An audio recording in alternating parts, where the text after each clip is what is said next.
James, Luke James. God gave Noah the rainbow sign. No more water. The fire next time. My dungeon shook. Letter to my nephew on the 100th anniversary of the Emancipation. Dear James, I have begun this letter 5 times and torn it up 5 times. I keep seeing your face, which is also the face of your father and my brother. Like him, you are tough, dark, vulnerable, moody, with a very definite tendency to sound truculent, because you want no one to think you're soft. You may be like your grandfather in this. I don't know. But certainly both you and your father resemble him very much physically. Well, he is dead. He never saw you. And he had a terrible life. He was defeated long before he died because at the bottom of his heart, he really believed what white people said about him. This is one of the reasons that he became so holy. I'm sure that your father has told you something about all that.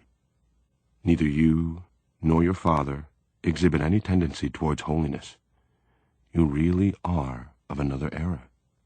Part of what happened when the Negro left the land and came into what the late E. Franklin Frazier called the cities of destruction. You can only be destroyed by believing that you really are what the white world calls a nigger. I tell you this because I love you, and please, don't you ever forget it. I've known both of you all your lives, have carried your daddy in my arms and on my shoulders, kissed and spanked him, and watched him learn to walk. I don't know if you've known anybody from that far back, if you've loved anybody that long, first as an infant, then as a child, then as a man. You gain a strange perspective on time and human pain and effort. Other people cannot see what I see whenever I look into your father's face. For behind your father's face, as it is today, are all those other faces which were his. Let him laugh, and I see a cellar your father does not remember, and a house he does not remember, and I hear in his present laughter his laughter as a child.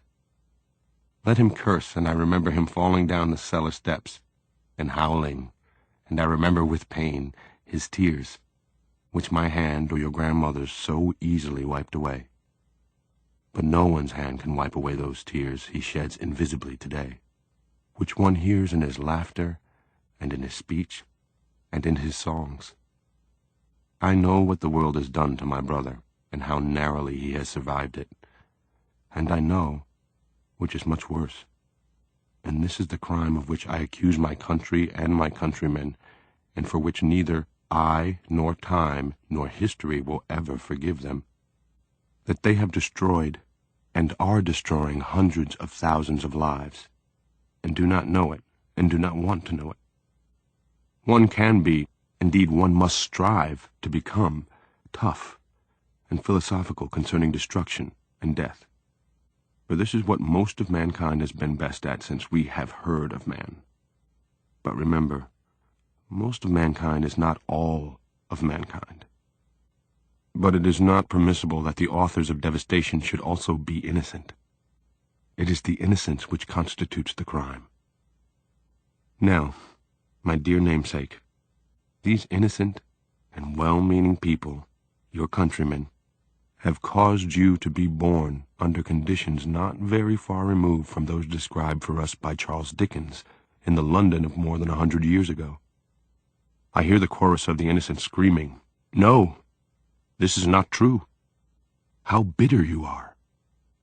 But I'm writing this letter to you to try to tell you something about how to handle them. For most of them do not yet really know that you exist. I know the conditions under which you were born, for I was there.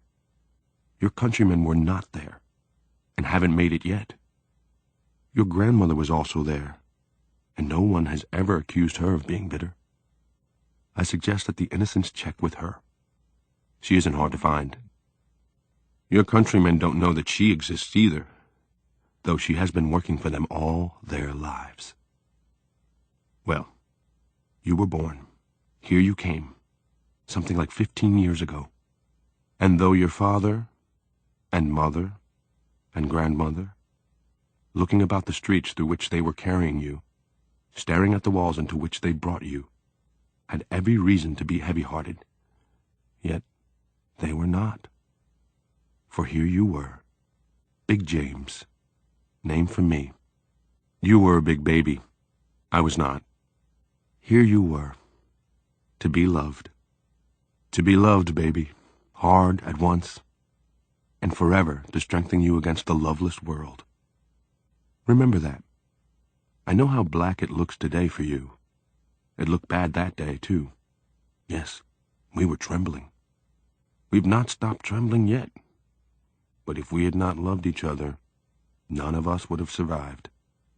And now you must survive because we love you, and for the sake of your children and your children's children. This innocent country set you down in a ghetto in which, in fact, it intended that you should perish. Let me spell out precisely what I mean by that. For the heart of the matter is here, and the root of my dispute with my country. You were born where you were born, and faced the future that you faced because you were black, and for no other reason. The limits of your ambition were, thus, expected to be set forever. You were born into a society which spelled out with brutal clarity, and, in as many ways as possible, that you were a worthless human being. You were not expected to aspire to excellence. You were expected to make peace with mediocrity. Wherever you have turned, James, in your short time on this earth, you've been told where you could go and what you could do, and how you could do it, and where you could live and whom you could marry. I know your countrymen do not agree with me about this, and I hear them saying, "You exaggerate." They do not know Harlem, and I do. So do you. Take no one's word for anything, including mine, but trust your experience. Know whence you came. If you know whence you came, there is really no limit to where you can go. The details and symbols of your life have been deliberately constructed to make you believe what white people say about you. Please try to remember that what they believe, as well as what they do, and cause you to endure, does not testify to your inferiority, but to their inhumanity and fear. Please try to be clear, dear James, through the storm which rages about your youthful head today, about the reality which lies behind the words acceptance and integration. There is no reason for you to try to become like white people, and there is no basis whatever for their impertinent assumption that they must accept you. The really terrible thing, old buddy, is that you must accept them. And I mean that very seriously. You must accept them, and accept them with love. For these innocent people have no other hope. They are, in effect, still trapped in a history which they do not understand, and until they understand it, they cannot be released from it. They have had to believe for many years, and for innumerable reasons, that black men are inferior to white men. Many of them, indeed, know better. But as you will discover, people find it very difficult to act on what they know. To act is to be committed, and to be committed is to be in danger. In this case, the danger in the minds of most white Americans is the loss of their identity. Try to imagine how you would feel if you woke up one morning to find the sun shining and all the stars aflame. You would be frightened, because it is out of the order of nature. Any upheaval in the universe is terrifying because it so profoundly attacks one's sense of one's own reality. Well, the black man has functioned in the white man's world as a fixed star, as an immovable pillar, and as he moves out of his place, heaven and earth are shaken to their foundations. You, don't be afraid. I said that it was intended that you should perish in the ghetto. Perish by never being allowed to go beyond the white man's definitions. by never being allowed to spell your proper name. You have, and many of us have, defeated this intention. And, by a terrible law, a terrible paradox, those innocents who believed that your imprisonment made them safe are losing their grasp of reality. But these men are your brothers, your lost younger brothers. And if the word integration means anything, this is what it means: that we, with love, shall force our brothers to see themselves as they are, to cease fleeing from reality and begin to change it. For this is your home, my friend. Do not be driven from it. Great men have done great things here, and will again, and we can make America what America must become. It will be hard, James, but you come from sturdy peasant stock, men who picked cotton and dammed rivers and built railroads, and in the teeth of the most terrifying odds, achieved an unassailable and monumental dignity. You come from a long line of great poets, some of the greatest poets since Homer. One of them said, "The very time I thought I was lost, my dungeon shook and my chains fell off." You know, and I know, that the country is celebrating 100 years of freedom, 100 years too soon. We cannot be free until they are free. God bless you, James, and Godspeed. Your uncle, James. Down at the Cross. Letter from a region in my mind. Take up the white man's burden. Ye dare not stoop to less, nor call too loud on freedom to cloak your weariness. By all ye cry or whisper, by all ye leave or do, the silent, sullen peoples shall weigh your gods and you. Kipling.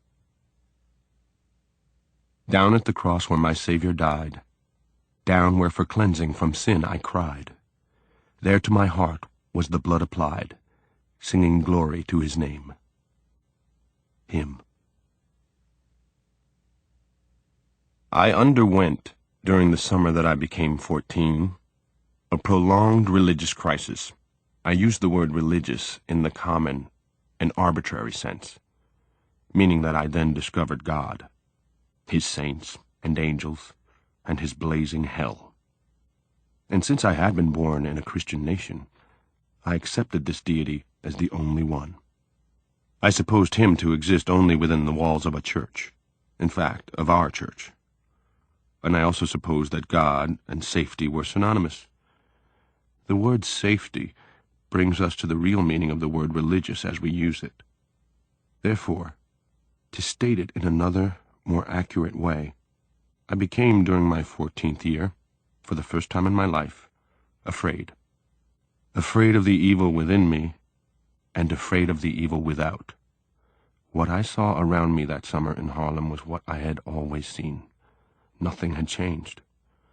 But now, without any warning, the whores and pimps and racketeers on the avenue had become a personal menace. It had not before occurred to me that I could become one of them, but now I realized that we had been produced by the same circumstances. Many of my comrades were clearly headed for the avenue, and my father said that I was heading that way too. My friends began to drink and smoke, and embarked, at first avid, then groaning, on their sexual careers. Girls only slightly older than I was, who sang in the choir or taught Sunday school, the children of holy parents, underwent, before my eyes, their incredible metamorphosis, of which the most bewildering aspect was not their budding breasts or their rounding behinds, but something deeper and more subtle. In their eyes, their heat, their odor, and the inflection of their voices. Like the strangers on the avenue, they became, in the twinkling of an eye, unutterably different and fantastically present. Owing to the way I had been raised, The abrupt discomfort that all this aroused in me, and the fact that I had no idea what my voice or my mind or my body was likely to do next, caused me to consider myself one of the most depraved people on earth.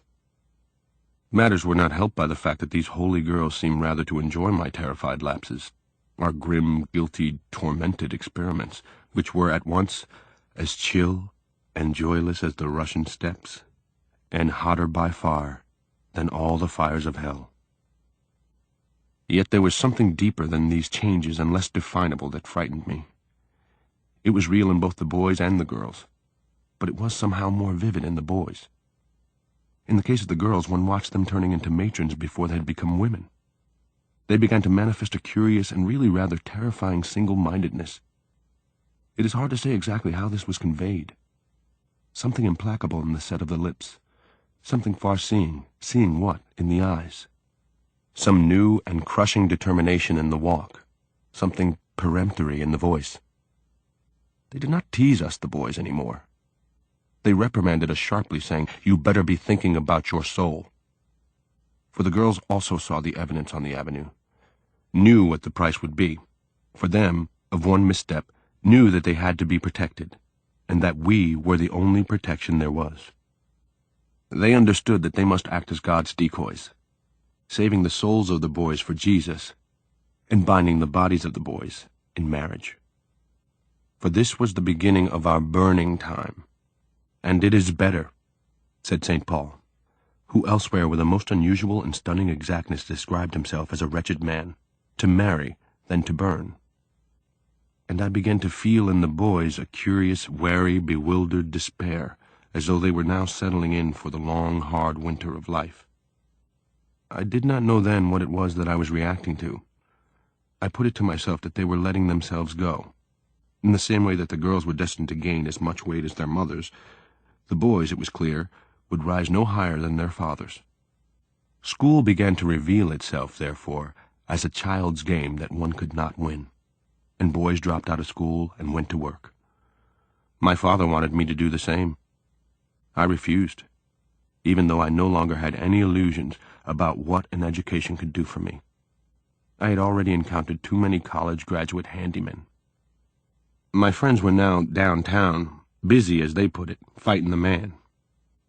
They began to care less about the way they looked, the way they dressed, the things they did.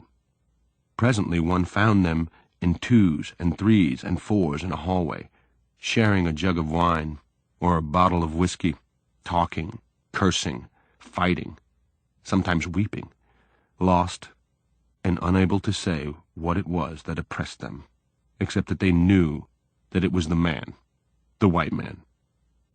And there seemed to be no way whatever to remove this cloud that stood between them and the sun, between them and love and life and power, between them and whatever it was that they wanted. One did not have to be very bright to realize how little one could do to change one's situation. One did not have to be abnormally sensitive to be worn down to a cutting edge by the incessant and gratuitous humiliation and danger one encountered every working day, all day long. The humiliation did not apply merely to working days or workers.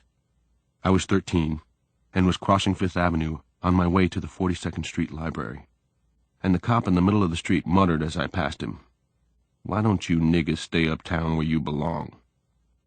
When I was 10, and didn't look, certainly, any older, 2 policemen amused themselves with me by frisking me, making comic and terrifying speculations concerning my ancestry and probable sexual prowess, and for good measure leaving me flat on my back in one of Harlem's empty lots. Just before and then during the Second World War, many of my friends fled into the service, all to be changed there, and rarely for the better, many to be ruined, and many to die. Others fled to other states and cities, that is, to other ghettos.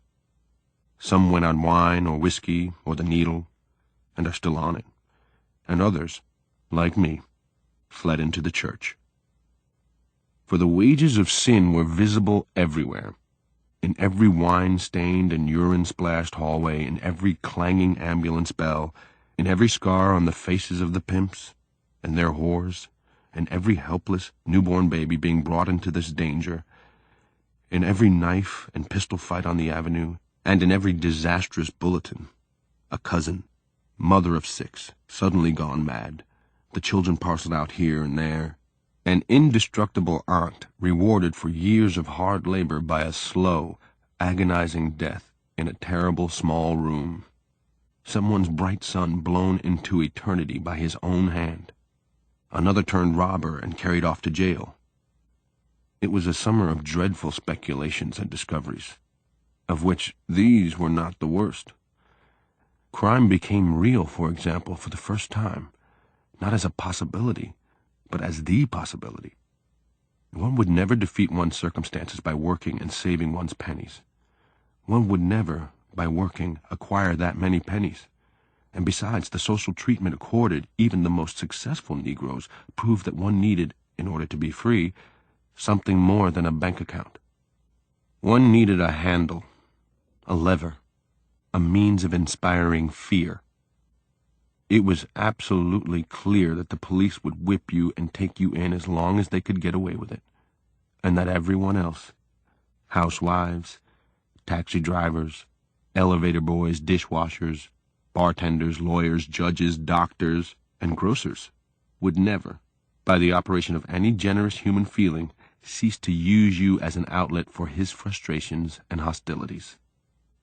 Neither civilized reason nor Christian love would cause any of those people to treat you as they presumably wanted to be treated.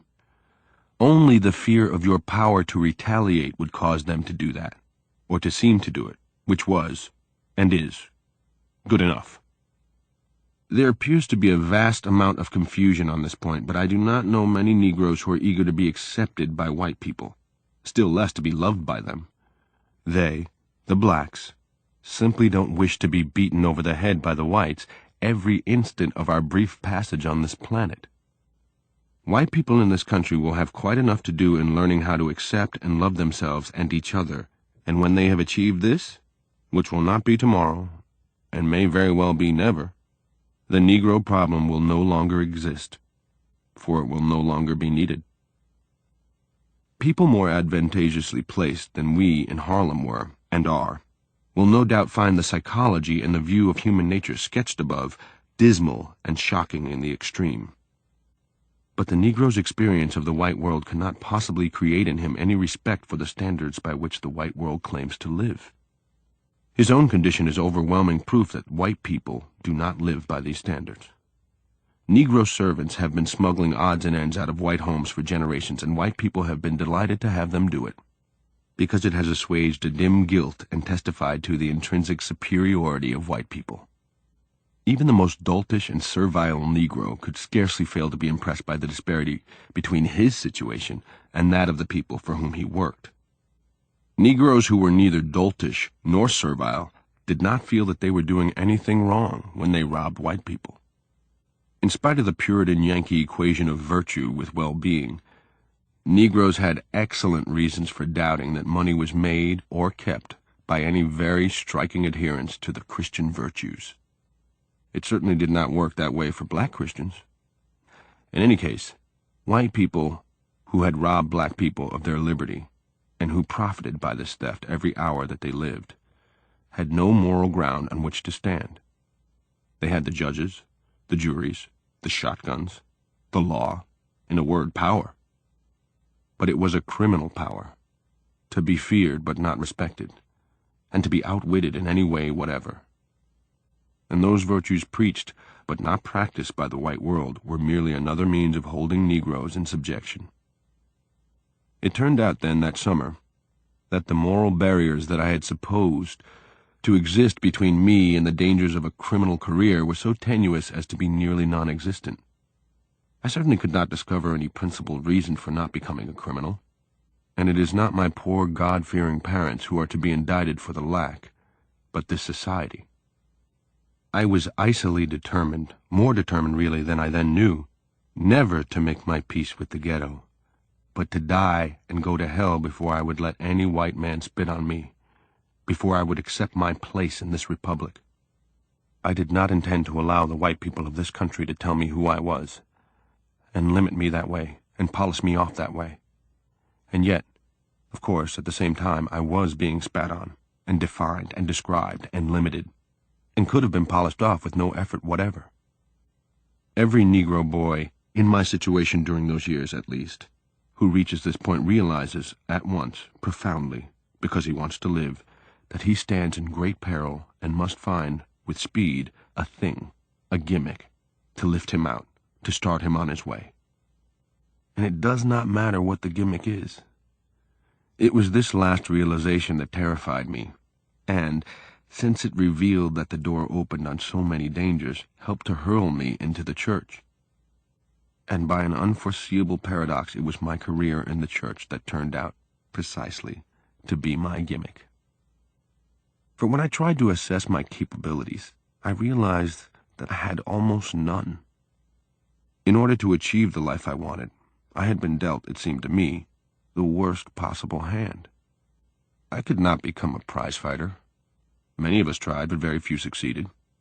I could not sing. I could not dance. I had been well conditioned by the world in which I grew up, so I did not yet dare take the idea of becoming a writer seriously. The only other possibility seemed to involve my becoming one of the sordid people on the avenue, who were not really as sordid as I then imagined, but who frightened me terribly, both because I did not want to live that life and because of what they made me feel. Everything inflamed me, and that was bad enough, but I myself had also become a source of fire and temptation.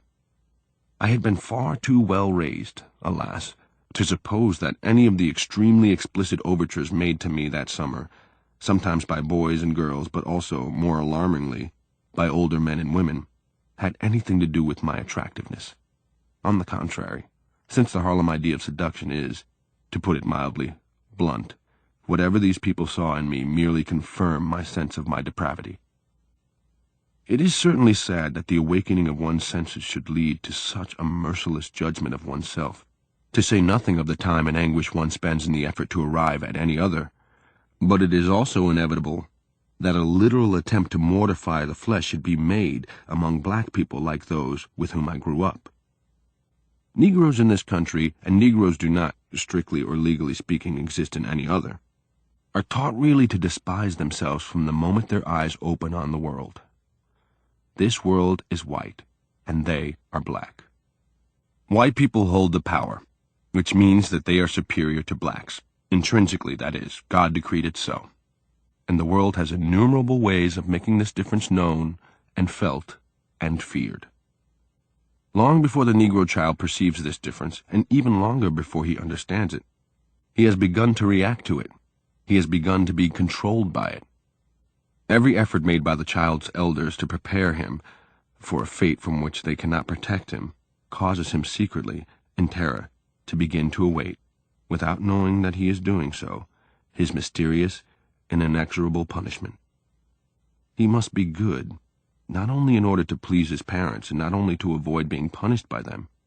Behind their authority stands another, nameless and impersonal, infinitely harder to please and bottomlessly cruel. And this filters into the child's consciousness through his parent's tone of voice as he is being exhorted, punished, or loved, in the sudden, uncontrollable note of fear heard in his mother's or his father's voice when he has strayed beyond some particular boundary.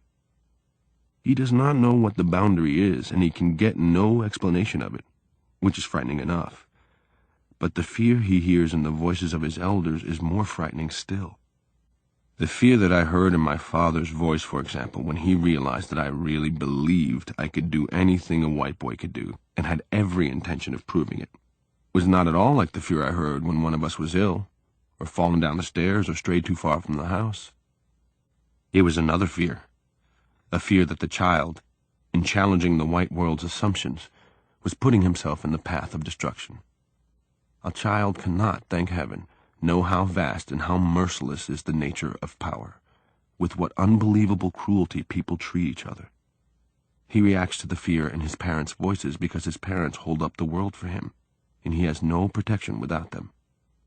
I defended myself, as I imagined, against the fear my father made me feel by remembering that he was very old-fashioned. Also, I prided myself on the fact that I already knew how to outwit him. To defend oneself against a fear is simply to ensure that one will, one day, be conquered by it. Fears must be faced. As for one's wits, it is just not true that one can live by them. Not, that is, if one wishes really to live. That summer, in any case, all the fears with which I had grown up, and which are now part of me and controlled my vision of the world, rose up like a wall between the world and me, and drove me into the church. As I look back, everything I did seems curiously deliberate, though it certainly did not seem deliberate then. For example, I did not join the church of which my father was a member, and in which he preached.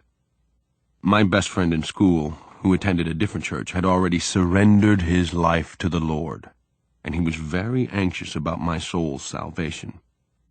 I wasn't, but any human attention was better than none. One Saturday afternoon he took me to his church. There were no services that day, and the church was empty, except for some women cleaning and some other women praying. My friend took me into the back room to meet his pastor, a woman. There she sat, in her robes, smiling, an extremely proud and handsome woman, with Africa, Europe, and the America of the American Indian blended into her face. She was perhaps 45 or 50 at this time, and in our world she was a very celebrated woman. My friend was about to introduce me when she looked at me and smiled and said, "Whose little boy are you?" Now this, unbelievably, was precisely the phrase used by pimps and racketeers on the avenue when they suggested, both humorously and intensely, that I hang out with them. Perhaps part of the terror they had caused me to feel came from the fact that I unquestionably wanted to be somebody's little boy. I was so frightened, and at the mercy of so many conundrums, that inevitably that summer someone would have taken me over. 1 dozen, in Harlem, long remained standing on any auction block. It was my good luck, perhaps, that I found myself in the church racket instead of some other, and surrendered to a spiritual seduction long before I came to any carnal knowledge. For when the pastor asked me with that marvelous smile, "Whose little boy are you?" my heart replied at once, "Why, yours." The summer wore on, and things got worse. I became more guilty and more frightened, and kept all this bottled up inside me, and naturally, inescapably, one night, when this woman had finished preaching, everything came roaring, screaming, crying out, and I fell to the ground before the altar. It was the strangest sensation I have ever had in my life, up to that time or since. I had not known that it was going to happen, or that it could happen. One moment I was on my feet, singing and clapping, and at the same time working out in my head the plot of a play I was working on then. The next moment, with no transition, no sensation of falling, I was on my back, with the lights beating down into my face and all the vertical saints above me. I did not know what I was doing down so low or how I had got there, and the anguish that filled me cannot be described. It moved in me like one of those floods that devastate counties, tearing everything down, tearing children from their parents, and lovers from each other, and making everything an unrecognizable waste. All I really remember is the pain, the unspeakable pain. It was as though I were yelling up to heaven, and heaven would not hear me. And if heaven would not hear me, if love could not descend from heaven to wash me, to make me clean, then utter disaster was my portion. Yes, it does indeed mean something unspeakable, to be born, in a white country, an Anglo-Teutonic anti-sexual country, black. You very soon, without knowing it, give up all hope of communion. Black people mainly look down or look up, but do not look at each other, not at you. And white people mainly look away. And the universe is simply a sounding drum. There is no way whatever, so it seemed then and has sometimes seemed since, to get through a life, to love your wife and children or your friends or your mother and father, or to be loved. The universe, which is not merely the stars and the moon and the planets, flowers, grass, and trees, but other people, has evolved no terms for your existence, has made no room for you, and if love will not swing wide the gates, no other power will or can. And if one despairs, as who has not, of human love, God's love alone is left. But God, and I felt this even then, so long ago on that tremendous floor unwillingly, is white. And if his love was so great, and if he loved all his children, why were we, the blacks, cast down so far? Why? In spite of all I said thereafter, I found no answer on the floor. Not that answer, anyway. And I was on the floor all night. Over me, to bring me through, the saints sang and rejoiced and prayed. And in the morning when they raised me, they told me that I was saved. Well, indeed I was, in a way, for I was utterly drained and exhausted, and released for the first time from all my guilty torment. I was aware then only of my relief. For many years I could not ask myself why human relief had to be achieved in a fashion at once so pagan and so desperate, in a fashion at once so unspeakably old and so unutterably new. And by the time I was able to ask myself this question, I was also able to see that the principles governing the rites and customs of the churches in which I grew up did not differ from the principles governing the rites and customs of other churches, white. The principles were blindness, loneliness, and terror. The first principle necessarily and actively cultivated in order to deny the two others. I would love to believe that the principles were faith, hope, and charity. But this is clearly not so for most Christians, or for what we call the Christian world. I was saved, but at the same time, out of a deep adolescent cunning I do not pretend to understand, I realized immediately that I could not remain in the church merely as another worshiper. I would have to give myself something to do in order to not be too bored and find myself among all the wretched unsaved of the avenue. And I don't doubt that I also intended to best my father on his own ground. Anyway, very shortly after I joined the church, I became a preacher, a young minister, and I remained in the pulpit for more than 3 years.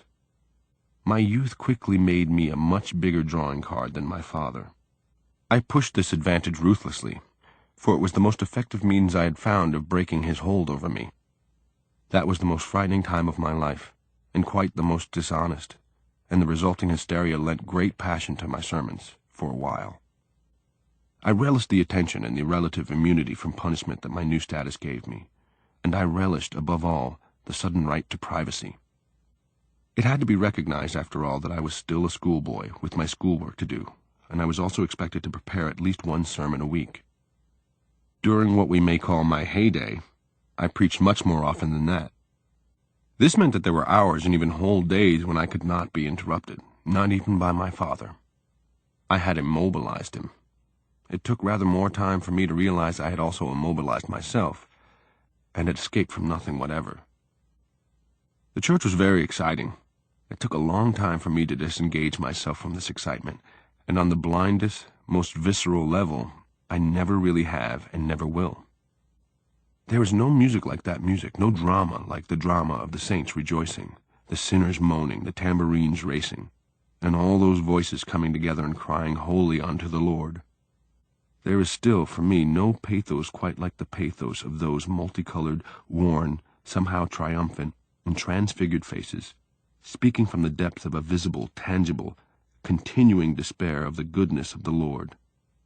I've never seen anything to equal the fire and excitement that sometimes without warning fill a church, causing the church, as Leadbelly and so many others have testified, to rock. Nothing that has happened to me since equals the power and the glory that I sometimes felt when, in the middle of a sermon, I knew that I was somehow, by some miracle, really carrying, as they said, the word when the church and I were one. Their pain and their joy were mine, and mine were theirs. They surrendered their pain and joy to me. I surrendered mine to them. And their cries of amen and hallelujah, and yes, Lord, and praise his name, and preach it, brother, sustained and whipped on my solos until we all became equal, wringing wet, singing and dancing in anguish and rejoicing at the foot of the altar. It was, for a long time, in spite of, or not inconceivably because of, the shabbiness of my motives, my only sustenance, my meat and drink. I rushed home from school, to the church, to the altar, to be alone there, to commune with Jesus, my dearest friend who would never fail me, who knew all the secrets of my heart. Perhaps he did, but I didn't. And the bargain we struck, actually, down there at the foot of the cross, was that he would never let me find out. He failed his bargain. He was a much better man than I took him for. It happened, as things do, imperceptibly, in many ways at once.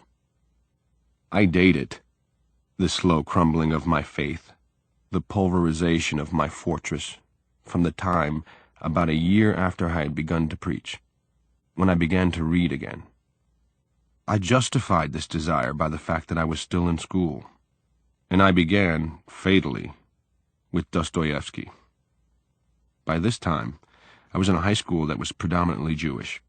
This meant that I was surrounded by people who were, by definition, beyond any hope of salvation, who laughed at the tracts and leaflets I brought to school, and who pointed out that the Gospels had been written long after the death of Christ. This might not have been so distressing if it had not forced me to read the tracts and leaflets myself, for they were indeed, unless one believed their message already, impossible to believe. I remember feeling dimly that there was a kind of blackmail in it. People, I felt, ought to love the Lord because they loved him, and not because they were afraid of going to hell. I was forced, reluctantly, to realize that the Bible itself had been written by men and translated by men out of languages I could not read, and I was already, without quite admitting it to myself, terribly involved with the effort of putting words on paper. Of course I had the rebuttal ready. These men had all been operating under divine inspiration. Had they? All of them? And I also knew by now, alas, far more about divine inspiration than I dared admit, for I knew how I worked myself up into my own visions, and how frequently, indeed incessantly, the visions God granted to me differed from the visions he granted to my father. I did not understand the dreams I had at night, but I knew that they were not holy. For that matter, I knew that my waking hours were far from holy. I spent most of my time in a state of repentance for things I had vividly desired to do but had not done. The fact that I was dealing with Jews brought the whole question of color, which I had been desperately avoiding, into the terrified center of my mind. I realized that the Bible had been written by white men. I knew that, according to many Christians, I was a descendant of Ham, who had been cursed, and I was therefore predestined to be a slave. This had nothing to do with anything I was, or contained, or could become. My fate had been sealed forever, from the beginning of time. And it seemed, indeed, when one looked out over Christendom, that this was what Christendom effectively believed. It was certainly the way it behaved. I remembered the Italian priests and bishops blessing Italian boys who were on their way to Ethiopia.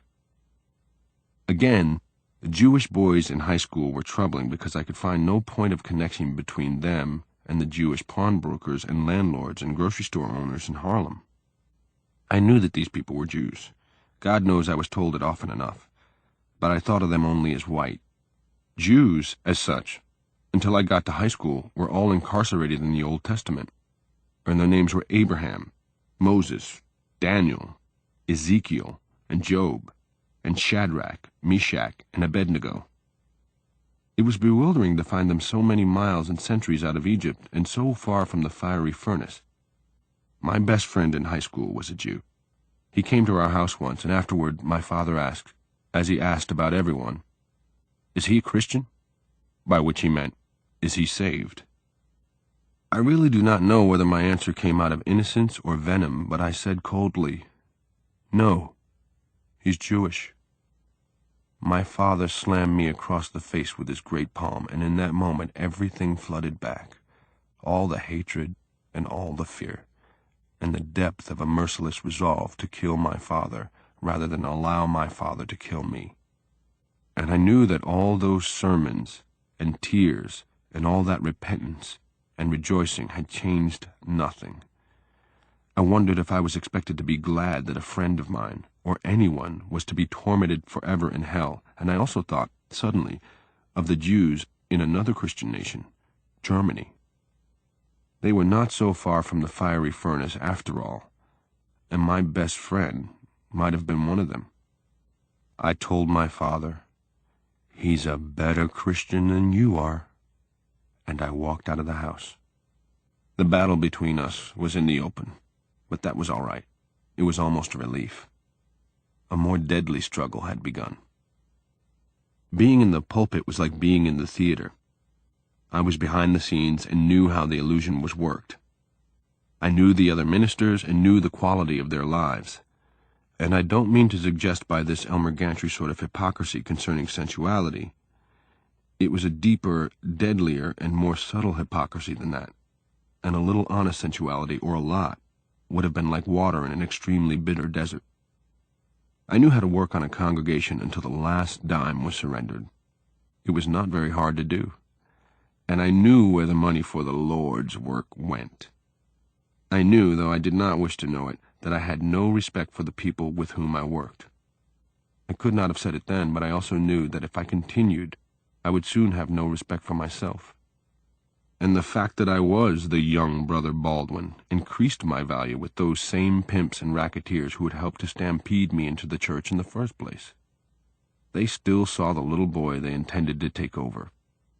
They were waiting for me to come to my senses and realize that I was in a very lucrative business. They knew that I did not yet realize this, and also that I had not yet begun to suspect where my own needs, coming up, they were very patient, could drive me. They themselves did know the score, and they knew that the odds were in their favor. And really, I knew it too. I was even lonelier and more vulnerable than I had been before, and the blood of the Lamb had not cleansed me in any way whatever. I was just as black as I had been the day I was born. Therefore, when I faced a congregation, it began to take all the strength I had not to stammer, not to curse, not to tell them to throw away their Bibles and get off their knees and go home and organize, for example, a rent strike. When I watched all the children, their copper, brown, and beige faces staring up at me as I taught Sunday school, I felt that I was committing a crime in talking about the gentle Jesus, in telling them to reconcile themselves to their misery on earth in order to gain the crown of eternal life. Were only Negroes to gain this crown? Was heaven, then, to be merely another ghetto? Perhaps I might have been able to reconcile myself even to this if I had been able to believe that there was any loving kindness to be found in the haven I represented. But I had been in the pulpit too long, and I had seen too many monstrous things. I don't refer merely to the glaring fact that the minister eventually acquires houses and Cadillacs while the faithful continue to scrub floors and drop their dimes and quarters and dollars into the plate. I really mean that there was no love in the church. It was a mask for hatred and self-hatred and despair. The transfiguring power of the Holy Ghost ended when the service ended, and salvation stopped at the church door. When we were told to love everybody, I had thought that that meant everybody. But no. It applied only to those who believed as we did, and it did not apply to white people at all. I was told by a minister, for example, that I should never, on any public conveyance, under any circumstances, rise and give my seat to a white woman. White men never rose for Negro women. Well, that was true enough. In the main, I saw his point.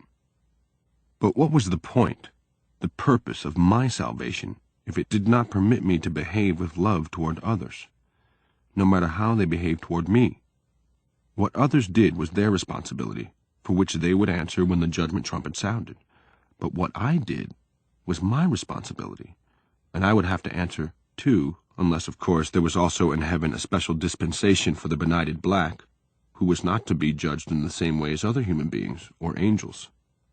It probably occurred to me around this time that the vision people hold of the world to come is but a reflection, with predictable, wishful distortions of the world in which they live. And this did not apply only to Negroes, who were no more simple or spontaneous or Christian than anybody else, who were merely more oppressed. In the same way that we, for white people, were the descendants of Ham and were cursed forever, white people were, for us, the descendants of Cain. And the passion with which we loved the Lord was a measure of how deeply we feared and distrusted, and in the end, hated almost all strangers, always, and avoided and despised ourselves. But I cannot leave it at that. There is more to it than that.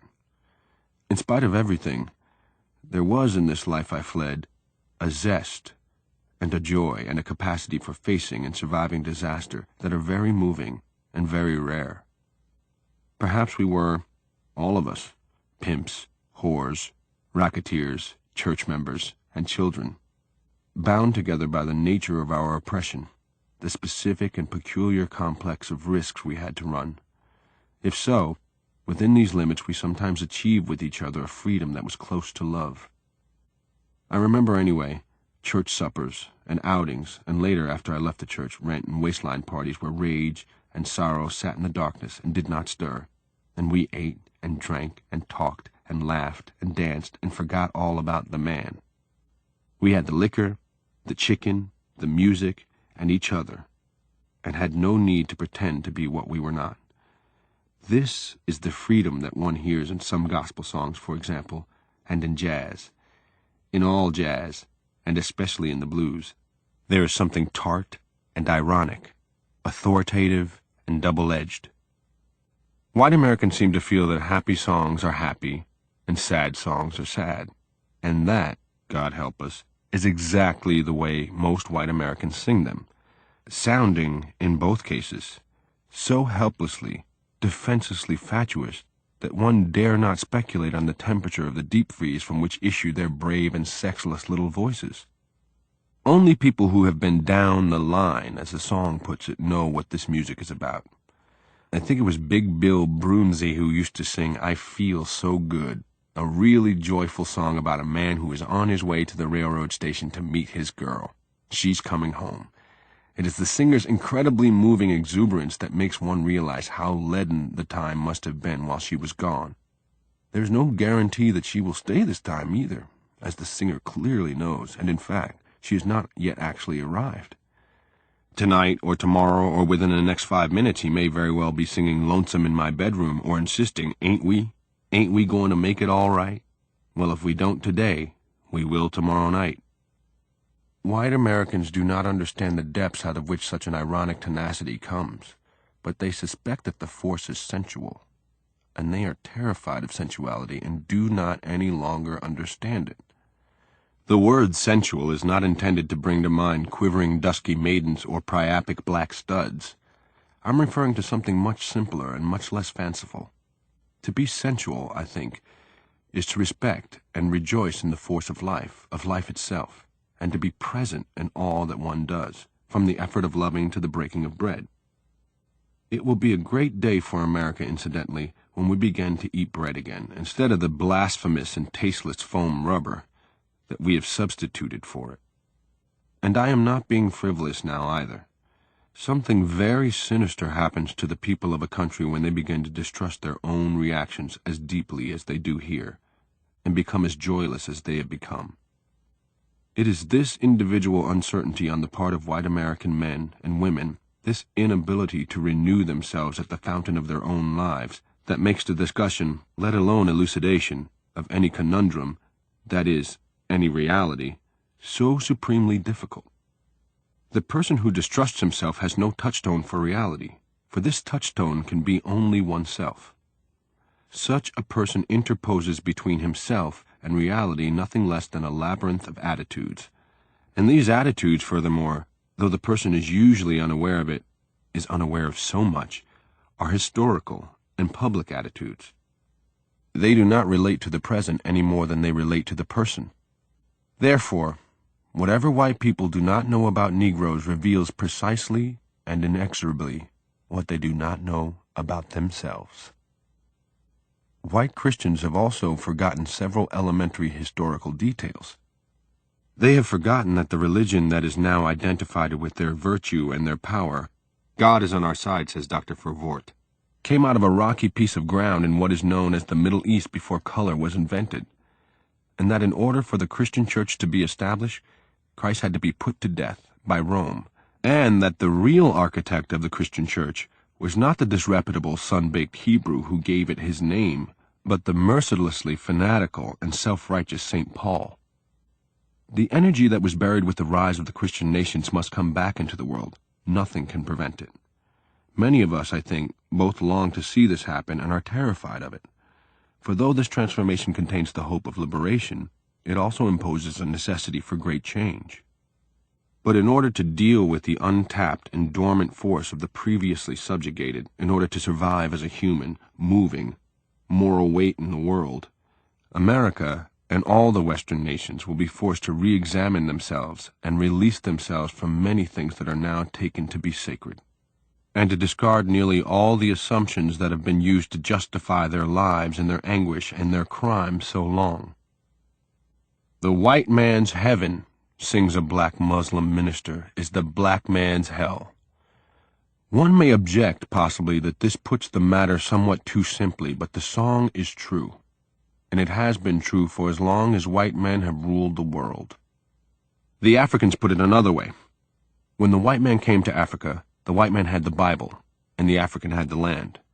But now it is the white man who is being reluctantly and bloodily separated from the land, and the African who is still attempting to digest or to vomit up the Bible. The struggle, therefore, that now begins in the world is extremely complex, involving the historical role of Christianity in the realm of power, that is, politics, and in the realm of morals. In the realm of power, Christianity is operated with an unmitigated arrogance and cruelty, necessarily, since a religion ordinarily imposes on those who have discovered the true faith the spiritual duty of liberating the infidels. This particular true faith, moreover, is more deeply concerned about the soul than it is about the body, to which fact the flesh and the corpses of countless infidels bears witness. It goes without saying, then, that whoever questions the authority of the true faith also contests the right of the nations that hold this faith to rule over him, contests, in short, their title to his land. The spreading of the gospel, regardless of the motives or the integrity or the heroism of some of the missionaries, was an absolutely indispensable justification for the planting of the flag. Priests and nuns and school teachers helped to protect and sanctify the power that was so ruthlessly being used by people who were indeed seeking a city, but not one in the heavens, and one to be made very definitely by captive hands. The Christian Church itself, again, as distinguished from some of its ministers, sanctified and rejoiced in the conquests of the flag, and encouraged, if it did not formulate, the belief that conquest, with the resulting relative well-being of the Western populations, was proof of the favor of God. God had come a long way from the desert, but then so had Allah, though in a very different direction. God going north, and rising on the wings of power, had become white, and Allah, out of power, and on the dark side of heaven, had become, for all practical purposes anyway, black. Thus, in the realm of morals, the role of Christianity has been, at best, ambivalent. Even leaving out of account the remarkable arrogance that assumed that the ways and morals of others were inferior to those of Christians, and that they therefore had every right and could use any means to change them. The collision between cultures and the schizophrenia in the mind of Christendom had rendered the domain of morals as chartless as the sea once was, and as treacherous as the sea still is. It is not too much to say that whoever wishes to become a truly moral human being, and let us not ask whether or not this is possible, I think we must believe that it is possible, must first divorce himself from all the prohibitions, crimes, and hypocrisies of the Christian Church. If the concept of God has any validity or any use, it can only be to make us larger, freer, and more loving. If God cannot do this, then it is time we got rid of him. I had heard a great deal, long before I finally met him, of the Honorable Elijah Muhammad, and of the Nation of Islam movement, of which he is the leader. I paid very little attention to what I heard, because the burden of his message did not strike me as being very original. I had been hearing variations of it all my life. I sometimes found myself in Harlem on Saturday nights, and I stood in the crowds at 125th Street and 7th Avenue and listened to the Muslim speakers. But I had heard hundreds of such speeches, or so it seemed to me at first. Anyway, I have long had a very definite tendency to tune out the moment I come anywhere near either a pulpit or a soapbox. What these men were saying about white people I had often heard before, and I dismissed the Nation of Islam's demand for a separate black economy in America, which I had also heard before, as willful and even mischievous nonsense. Then two things caused me to begin to listen to the speeches, and one was the behavior of the police.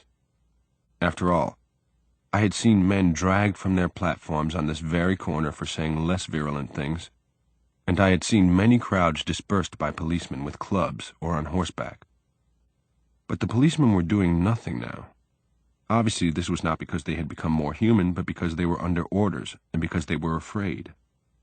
And indeed they were, and I was delighted to see it. There they stood, in 2s and 3s and 4s, in their Cub Scout uniforms with their Cub Scout faces, totally unprepared, as is the way with American he-men, for anything that could not be settled with a club, or a fist, or a gun. I might have pitied them if I had not found myself in their hands so often and discovered, through ugly experience, what they were like when they held the power, and what they were like when you held the power. The behavior of the crowd, its silent intensity, was the other thing that forced me to reassess the speakers and their message. I sometimes think, with despair, that Americans will swallow whole any political speech whatever. We've been doing very little else these last bad years, so it may not mean anything to say that this sense of integrity, after what Harlem especially has been through in the way of demagogues, was a very startling change. Still, the speakers had an air of utter dedication, and the people looked toward them with a kind of intelligence of hope on their faces. Not as though they were being consoled or drugged, but as though they were being jolted. Power was the subject of the speeches I heard. We were offered, as Nation of Islam doctrine, historical and divine proof that all white people are cursed and are devils and are about to be brought down. This has been revealed by Allah himself to his prophet, the Honorable Elijah Muhammad. The white man's rule will be ended forever in 10 or 15 years, and it must be conceded that all present signs would seem to bear witness to the accuracy of the prophet's statement. The crowd seemed to swallow this theology with no effort. All crowds do swallow theology this way, I gather, in both sides of Jerusalem, in Istanbul, and in Rome, and as theology goes, it was no more indigestible than the more familiar brand asserting that there is a curse on the sons of Ham. No more, and no less, and it had been designed for the same purpose, namely, the sanctification of power. But very little time was spent on theology, for one did not need to prove to a Harlem audience that all white men were devils. They were merely glad to have, at last, divine corroboration of their experience. To hear, and it was a tremendous thing to hear, that they had been lied to for all these years and generations, and that their captivity was ending, for God was black. Why were they hearing it now, since this was not the first time it had been said? I heard it many times from various prophets during all the years that I was growing up. Elijah Muhammad himself has now been carrying the same message for more than 30 years. He is not an overnight sensation, and we owe his ministry, I am told, to the fact that when he was a child of 6 or so, his father was lynched right before his eyes. So much for states' rights. And now, suddenly, people who have never been able to hear this message hear it, and believe it, and are changed. Elijah Muhammad has been able to do what generations of welfare workers and committees and resolutions and reports and housing projects and playgrounds have failed to do: to heal and redeem drunkards and junkies, to convert people who have come out of prison and to keep them out, to make men chaste and women virtuous, and to invest both the male and the female with a pride and a serenity that hang about them like an unfailing light. He has done all these things, which our Christian church has spectacularly failed to do. How has Elijah managed it? Well, in a way, and I have no wish to minimize his peculiar role and his peculiar achievement, it is not he who has done it, but time. Time catches up with kingdoms and crushes them, gets its teeth into doctrines and rends them. Time reveals the foundations on which any kingdom rests, and eats at those foundations, and it destroys doctrines by proving them to be untrue. In those days, not so very long ago, when the priests of that church which stands in Rome gave God's blessing to Italian boys being sent out to ravage a defenseless black country, which until that event, incidentally, had not considered itself to be black.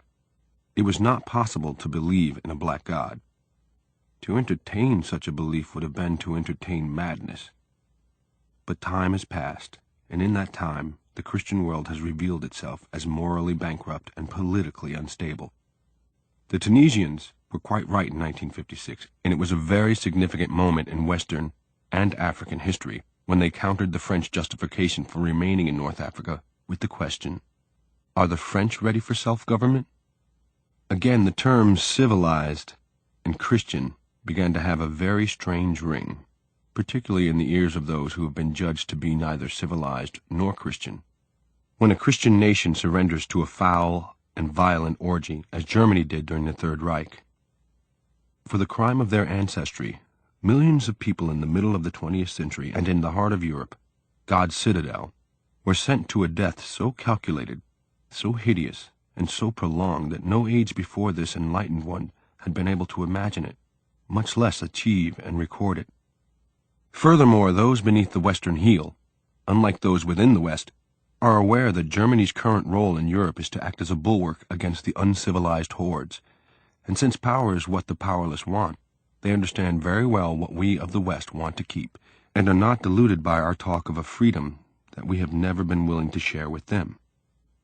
From my own point of view, the fact of the Third Reich alone makes obsolete forever any question of Christian superiority except in technological terms. White people were, and are, astounded by the Holocaust in Germany. They did not know that they could act that way. But I very much doubt whether black people were astounded, at least in the same way. For my part, the fate of the Jews, and the world's indifference to it, frightened me very much. I could not but feel in those sorrowful years that this human indifference, concerning which I knew so much already, would be my portion on the day that the United States decided to murder its Negroes systematically, instead of little by little, and catch as catch can. I was, of course, authoritatively assured that what had happened to the Jews in Germany could not happen to the Negroes in America, but I thought bleakly that the German Jews had probably believed similar counselors, and again, I could not share the white man's vision of himself for the very good reason that white men in America do not behave toward black men the way they behave toward each other. When a white man faces a black man, especially if the black man is helpless, terrible things are revealed. I know. I have been carried into precinct basements often enough, and I have seen and heard and endured the secrets of desperate white men and women, which they knew were safe with me, because even if I should speak, no one would believe me. And they would not believe me precisely because they would know that what I said was true. The treatment accorded the Negro during the Second World War marks for me a turning point in the Negro's relation to America. To put it briefly, and somewhat too simply, a certain hope died, a certain respect for white Americans faded. One began to pity them, or to hate them. You must put yourself in the skin of a man who is wearing the uniform of his country, is a candidate for death in its defense, and who is called a nigger by his comrades in arms and his officers, who is almost always given the hardest, ugliest, most menial work to do, who knows that the white GI has informed the Europeans that he is subhuman, so much for the American male's sexual security, who does not dance at the USO the night white soldiers dance there, and does not drink in the same bars white soldiers drink in, and who watches German prisoners of war being treated by Americans with more human dignity than he has ever received at their hands, and who at the same time, as a human being, is far freer in a strange land than he has ever been at home. Home! The very word begins to have a despairing and diabolical ring. You must consider what happens to this citizen, after all he's endured, when he returns home. Search in his shoes for a job, for a place to live.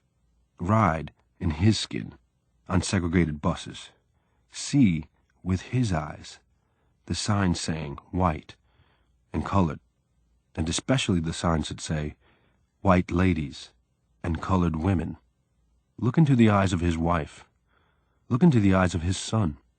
Listen with his ears to political speeches, North and South. Imagine yourself being told to wait. And all this is happening in the richest and freest country in the world, and in the middle of the 20th century. The subtle and deadly change of heart that might occur in you would be involved with the realization that a civilization is not destroyed by wicked people. It is not necessarily that people be wicked, but only that they be spineless. I and 2 Negro acquaintances, all of us well past 30, and looking it, were in the bar of Chicago's O'Hare Airport several months ago, and the bartender refused to serve us because he said we looked too young. It took a vast amount of patience not to strangle him, and great insistence and some luck to get the manager, who defended his bartender on the ground that he was new and had not yet presumably learned how to distinguish between a Negro boy of 20 and a Negro boy of 37. Well, we were served, finally, of course, but by this time, no amount of scotch would have helped us. The bar was very crowded, and our altercation had been extremely noisy. Not one customer in the bar had done anything to help us. When it was over, and the 3 of us stood at the bar trembling with rage and frustration and drinking, and trapped now in the airport, for we had deliberately come early in order to have a few drinks and to eat, a young white man standing near us asked if we were students. I suppose he thought that this was the only possible explanation for our putting up a fight. I told him he hadn't wanted to talk to us earlier, and we didn't want to talk to him now. The reply visibly hurt his feelings, and this, in turn, caused me to despise him. But when one of us, a Korean War veteran, told this young man that the fight we had been having in the bar had been his fight too, the young man said, "I lost my conscience a long time ago," and turned and walked out. I know that one would rather not think so, but this young man is typical. So on the basis of evidence, had everyone else in the bar lost his conscience? A few years ago, I would have hated these people with all my heart. Now, I pitied them in order not to despise them. And this is not the happiest way to feel towards one's countrymen. But in the end, it is the threat of universal extinction hanging over all the world today that changes totally and forever the nature of reality and brings into devastating question the true meaning of man's history. We human beings now have the power to exterminate ourselves. This seems to be the entire sum of our achievement. We have taken this journey and arrived at this place in God's name. This, then, is the best that God, the white God, can do. If that is so, then it is time to replace him. Replace him with what? And this void, this despair, this torment is felt everywhere in the West, from the streets of Stockholm to the churches of New Orleans and the sidewalks of Harlem. God is black. All black men belong to Islam. They have been chosen, and Islam shall rule the world. The dream, the sentiment is old. Only the color is new. And it is this dream, this sweet possibility, that thousands of oppressed black men and women in this country now carry away with them after the Muslim minister has spoken, through the dark, noisome, ghetto streets, into the hovels where so many have perished. The white God has not delivered them. Perhaps the black God will.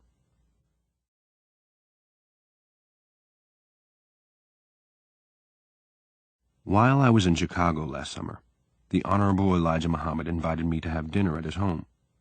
This is a stately mansion on Chicago's South Side, and it is the headquarters of the Nation of Islam movement. I had not gone to Chicago to meet Elijah Muhammad.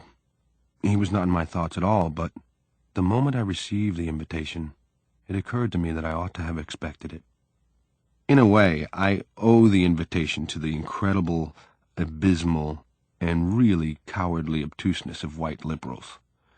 Whether in private debate or in public, any attempt I made to explain how the black Muslim movement came about and how it has achieved such force was met with a blankness that revealed the little connection that the liberals' attitudes have with their perceptions or their lives, or even their knowledge revealed, in fact, that they could deal with the Negro as a symbol or a victim, but had no sense of him as a man. When Malcolm X, who's considered the movement's second-in-command and heir apparent, points out that the cry of violence was not raised, for example, when the Israelis fought to regain Israel, and indeed is raised only when black men indicate that they will fight for their rights, he is speaking the truth. The conquests of England, every single one of them bloody, are part of what Americans have in mind when they speak of England's glory.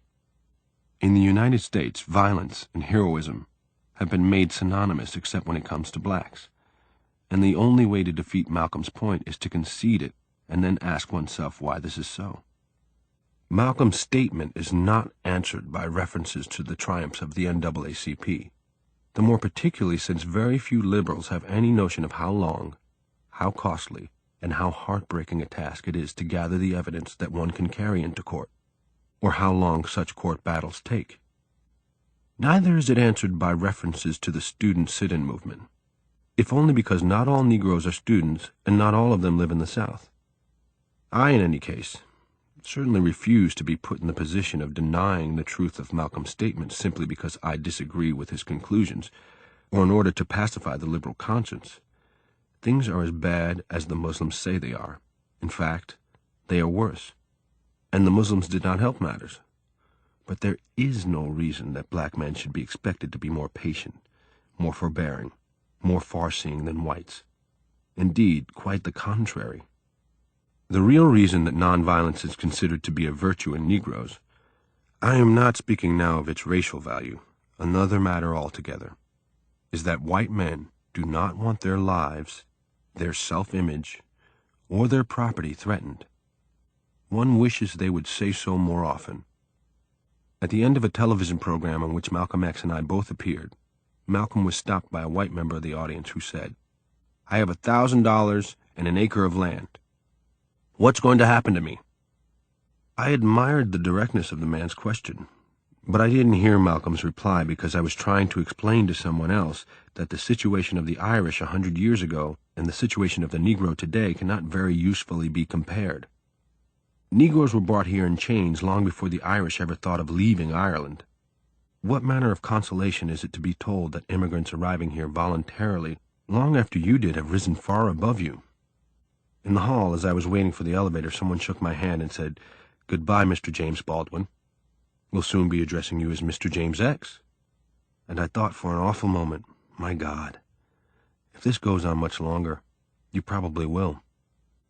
Elijah Muhammad had seen this show, I think, or another one, and he had been told about me. Therefore, late on a hot Sunday afternoon, I presented myself at his door. I was frightened, because I had, in effect, been summoned into a royal presence. I was frightened for another reason, too. I knew the tension in me between love and power, between pain and rage, and the curious, the grinding way I remained extended between these poles, perpetually attempting to choose the better rather than the worse. But this choice was a choice in terms of a personal, a private better. I was, after all, a writer. What was its relevance in terms of a social worse? Here was the South Side, 1 million in captivity, stretching from this doorstep as far as the eye could see. And they didn't even read. Depressed populations don't have the time or energy to spare. The affluent populations, which should have been their help, didn't, as far as could be discovered, read either. They merely bought books and devoured them, but not in order to learn new attitudes.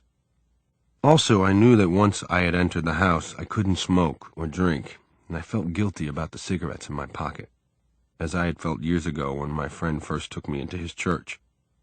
I was half an hour late, having got lost on the way here, and I felt as deserving of a scolding as a schoolboy. The young man who came to the door, he was about 30, perhaps, with a handsome, smiling face, didn't seem to find my lateness offensive, and led me into a large room. On one side of the room sat 6 women, all in white.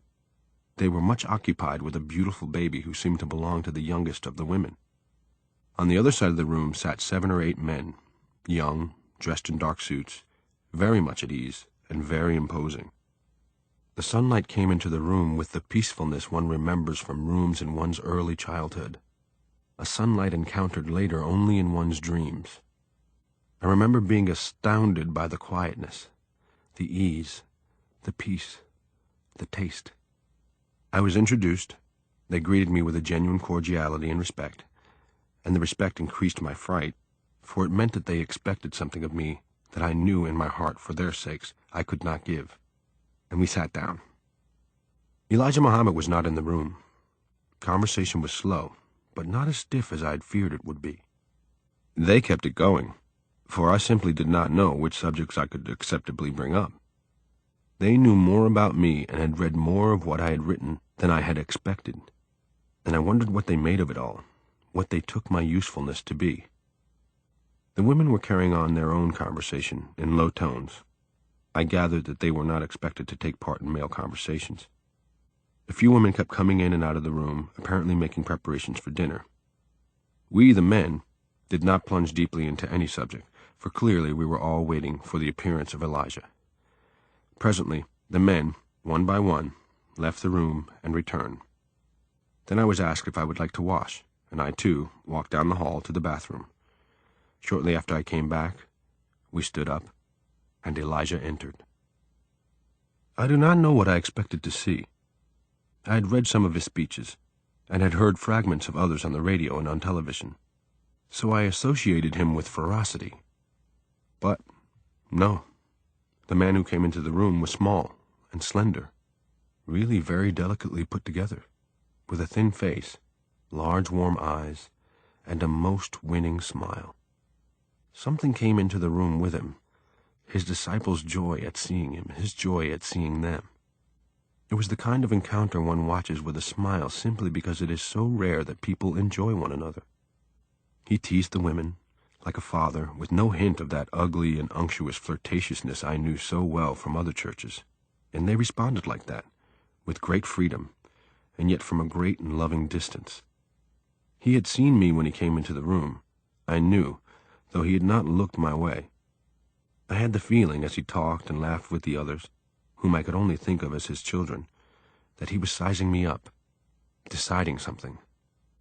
Now he turned toward me, to welcome me, with that marvelous smile, and carried me back nearly 24 years to that moment when the pastor had smiled at me and said, "Whose little boy are you?" I did not respond now as I had responded then, because there are some things, not many, alas, that one cannot do twice. But I knew what he made me feel, how I was drawn towards his peculiar authority, how his smile promised to take the burden of my life off my shoulders. Take your burdens to the Lord and leave them there. The central quality in Elijah's face is pain, and his smile is a witness to it. Pain so old and deep and black that it becomes personal and particular only when he smiles. One wonders what he would sound like if he could sing.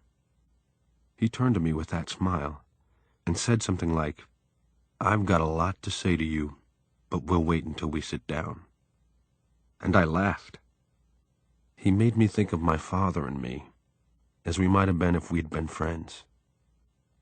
In the dining room there were 2 long tables. The men sat at one end and the women at the other. Elijah was at the head of our table, and I was seated at his left. I can scarcely remember what we ate, except that it was plentiful, sane, and simple. So sane and simple that it made me feel extremely decadent, and I think that I drank, therefore, 2 glasses of milk. Elijah mentioned having seen me on television, and said that it seemed to him that I was not yet brainwashed, and I was trying to become myself. He said this in a curiously unnerving way, his eyes looking into mine and one hand half hiding his lips, as though he were trying to conceal bad teeth. But his teeth were not bad. Then I remembered hearing that he had spent time in prison. I suppose that I would like to become myself, whatever that may mean, but I knew that Elijah's meaning and mine were not the same. I said yes, I was trying to be me, but I did not know how to say more than that, and so I waited. Whenever Elijah spoke, a kind of chorus arose from the table saying, "Yes, that's right." This began to set my teeth on edge. And Elijah himself had a further unnerving habit, which was to ricochet his questions and comments off someone else on their way to you. Now, turning to the man on his right, He began to speak of the white devils with whom I had last appeared on TV. What had they made him, me, feel? I could not answer this and was not absolutely certain that I was expected to. The people referred to had certainly made me feel exasperated and useless, but I did not think of them as devils. Elijah went on about the crimes of white people to this endless chorus of, "Yes, that's right." Someone at the table said, "The white man sure is a devil. He proves that by his own actions." I looked around. It was a very young man who had said this, scarcely more than a boy, very dark and sober, very bitter. Elijah began to speak of the Christian religion, of Christians, in the same soft, joking way. I began to see that Elijah's power came from his single-mindedness. There is nothing calculated about him.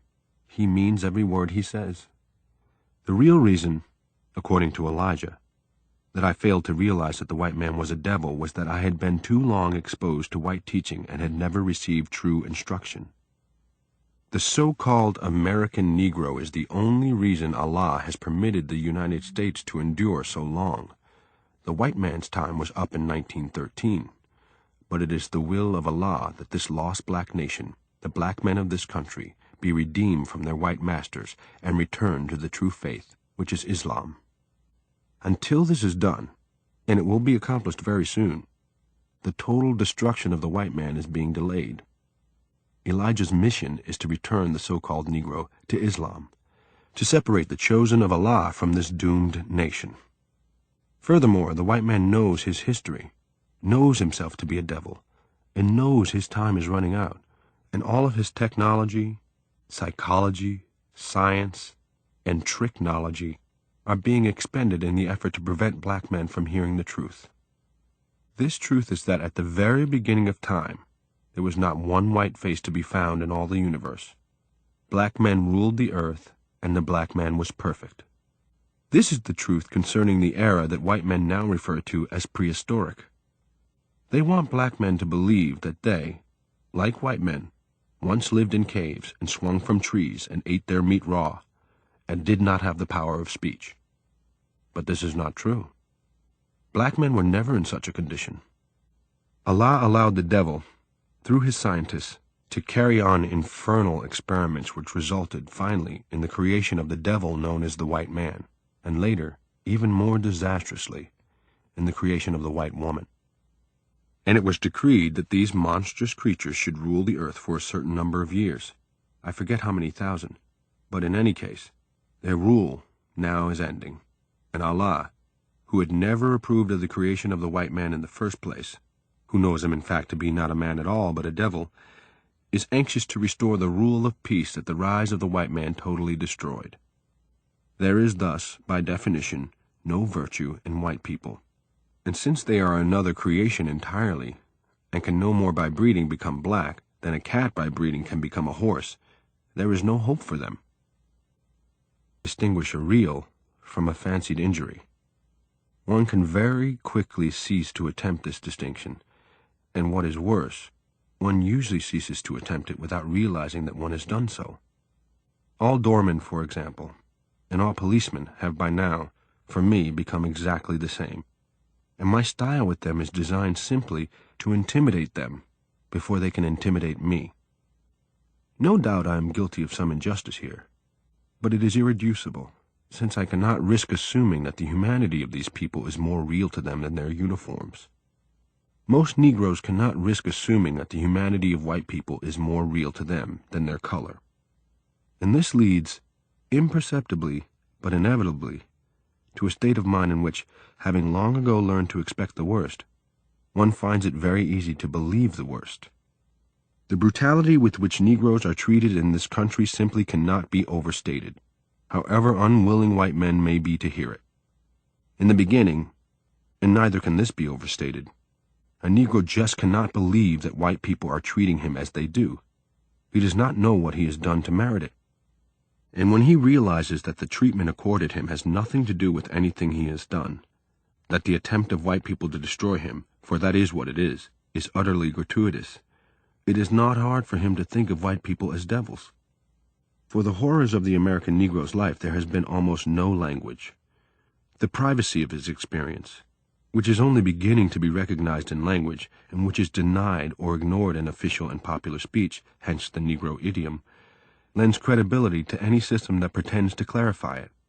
And in fact, the truth about the black man, as a historical entity and as a human being, has been hidden from him, deliberately and cruelly. The power of the white world is threatened whenever a black man refuses to accept the white world's definitions.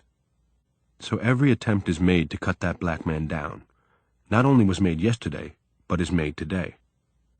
Who, then, is to say with authority where the root of so much anguish and evil lies? Why, then, is it not possible that all things began with the black man, and that he was perfect, especially since this is precisely the claim that white people have put forward for themselves all these years? Furthermore, it is now absolutely clear that white people are a minority in the world, so severe a minority that they now look rather more like an invention, and that they cannot possibly hope to rule it any longer.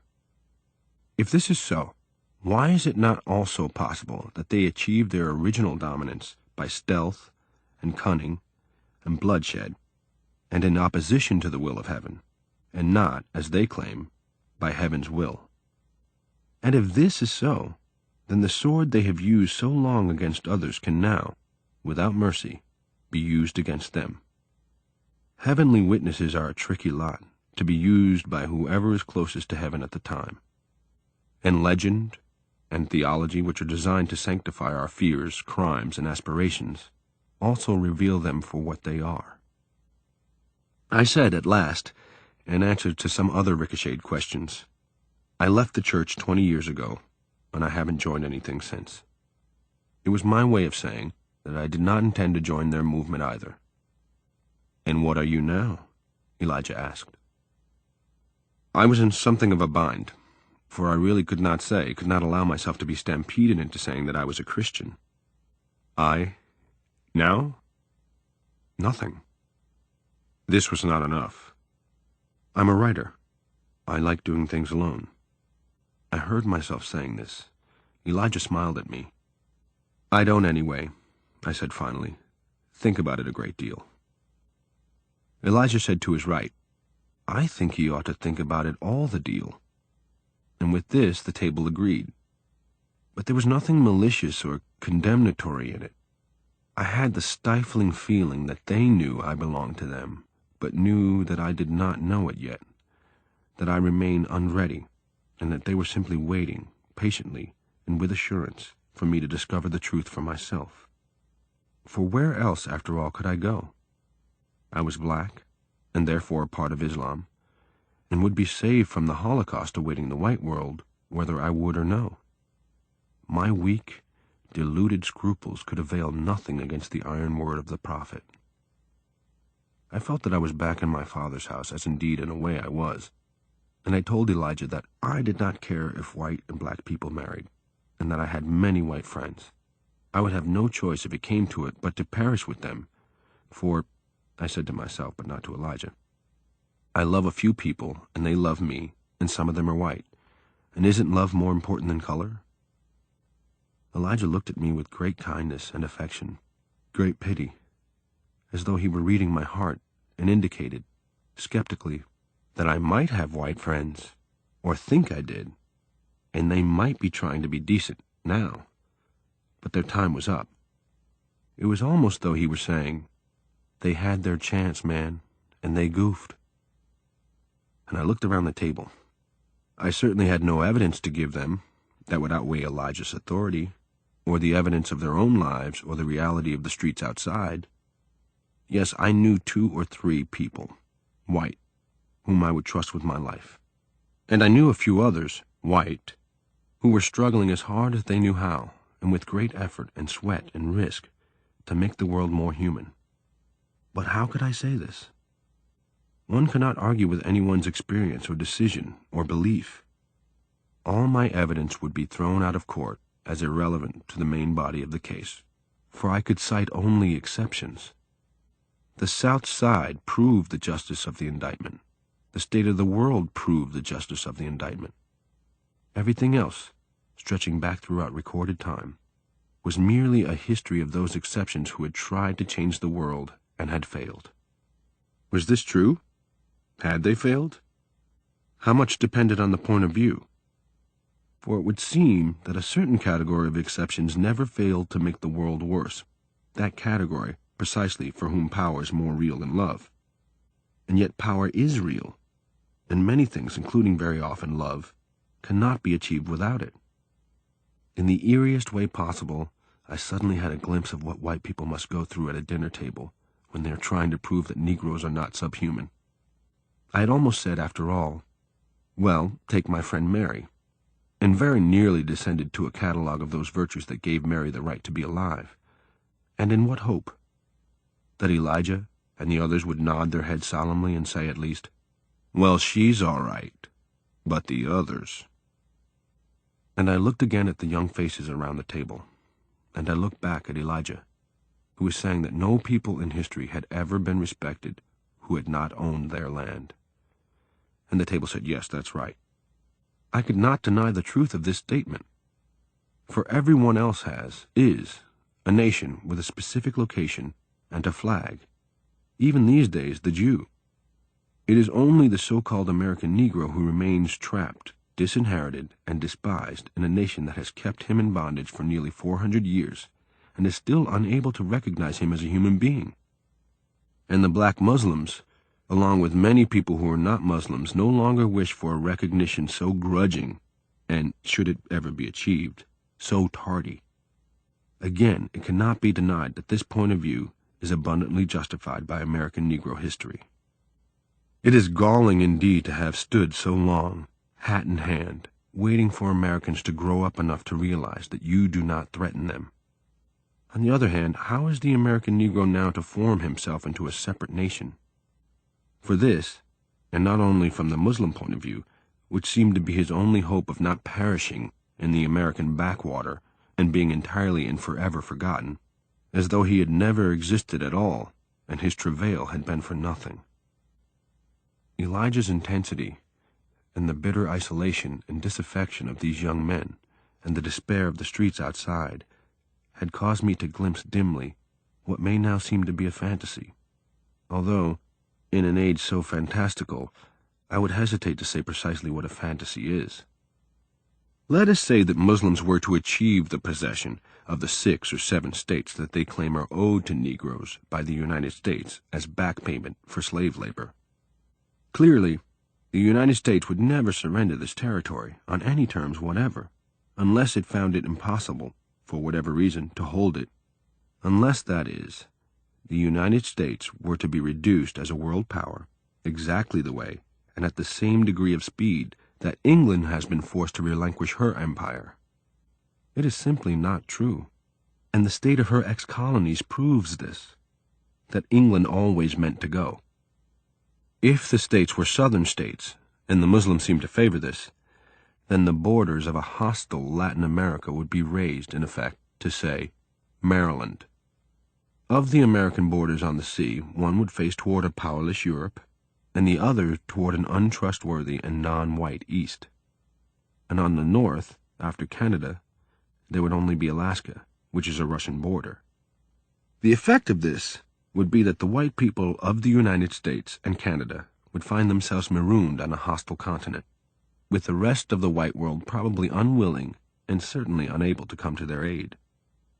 All this is not, to my mind, the most imminent of possibilities. But if I were a Muslim, this is the possibility that I would find myself holding in the center of my mind and driving toward. And if I were a Muslim, I would not hesitate to utilize, or indeed to exacerbate, the social and spiritual discontent that reigns here, for at the very worst, I would merely have contributed to the destruction of a house I hated, and it would not matter if I perished too. One has been perishing here so long. And what were they thinking around the table? "I've come," said Elijah, "to give you something which can never be taken away from you." How solemn the table became then, and how great a light rose in the dark faces. This is the message that is spread through streets and tenements and prisons, through the narcotics wards, and past the filth and sadism of mental hospitals, to a people from whom everything has been taken away, including, most crucially, their sense of their own worth. People cannot live without this sense. They will do anything whatever to regain it. This is why the most dangerous creation of any society is that man who has nothing to lose. You do not need 10 such men. One will do. And Elijah, I should imagine, has had nothing to lose since the day he saw his father's blood rush down, and splash, so the legend has it, down through the leaves of a tree on him.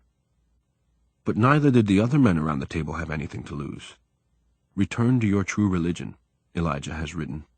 Throw off the chains of the slave master, the devil, and return to the fold. Stop drinking his alcohol, using his dope.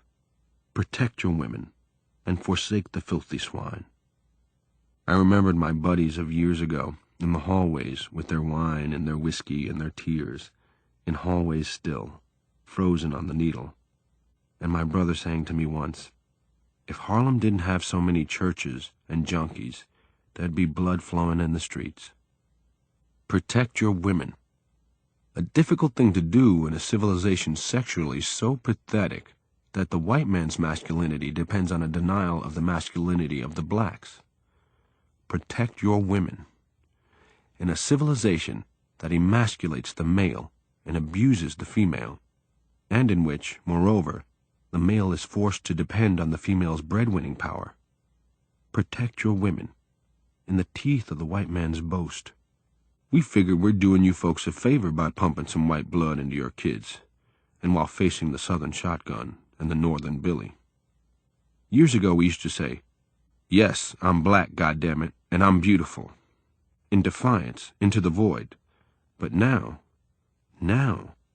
African kings and heroes have come into the world, out of the past that can now be put to the uses of power. And black has become a beautiful color, not because it is loved, but because it is feared. And this urgency on the part of American Negroes is not to be forgotten.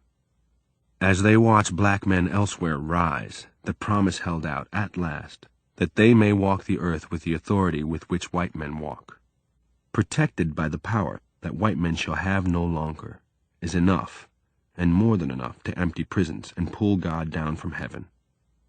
It has happened before, many times, before color was invented, and the hope of heaven has always been a metaphor for the achievement of this particular state of grace. The song says, I know my robe's going to fit me well. I tried it on at the gates of hell. It was time to leave, and we stood in the large living room saying good night, with everything curiously and heavily unresolved. I could not help feeling that I had failed a test, in their eyes and in my own, or that I had failed to heed a warning. Elijah and I shook hands, and he asked me where I was going. Wherever it was, I would be driven there. Because when we invite someone here, he said, we take the responsibility of protecting him from the white devils until he gets wherever it is he's going. I was, in fact, going to have a drink with several white devils on the other side of town. I confess that for a fraction of a second I hesitated to give the address, the kind of address that in Chicago, as in all American cities, identified itself as a white address by virtue of its location. But I did give it, and Elijah and I walked out onto the steps, and one of the young men vanished to get the car. It was very strange to stand with Elijah for those few moments, facing those vivid, violent, so problematical streets. I felt very close to him, and really wished to be able to love and honor him as a witness, an ally, and a father. I felt that I knew something of his pain and his fury, and yes, even his beauty. Yet precisely because of the reality and the nature of those streets, because of what he conceived as his responsibility and what I took to be mine, we would always be strangers, and possibly, one day, enemies. The car arrived, a gleaming metallic grossly American blue, and Elijah and I shook hands and said good night once more. He walked into his mansion and shut the door. The driver and I started on our way through dark, murmuring, and at this hour strangely beautiful Chicago along the lake. We returned to the discussion of the land. How were we, Negroes, to get this land? I asked this of the dark boy who had said earlier at the table that the white man's actions proved him to be a devil. He spoke to me first of the Muslim temples that were being built, or were about to be built in various parts of the United States, of the strength of the Muslim following, and of the amount of money that is annually at the disposal of Negroes, something like $20 billion. That alone shows you how strong we are, he said. But I persisted, cautiously, and in somewhat different terms. This $20 billion, or whatever it is, depends on the total economy of the United States. What happens when the Negro is no longer a part of this economy? Leaving aside the fact that in order for this to happen, the economy of the United States will itself have had to undergo radical and certainly disastrous changes. The American Negro's spending power will obviously no longer be the same. On what, then, will the economy of this separate nation be based? The boy gave me a rather strange look. I said hurriedly, I'm not saying it can't be done. I just want to know how it's to be done. I was thinking, in order for this to happen, your entire frame of reference will have to change, and you will be forced to surrender many things that you now scarcely know you have. I didn't feel that the things I had in mind, such as the pseudo-elegant heap of tin in which we were riding, had any very great value.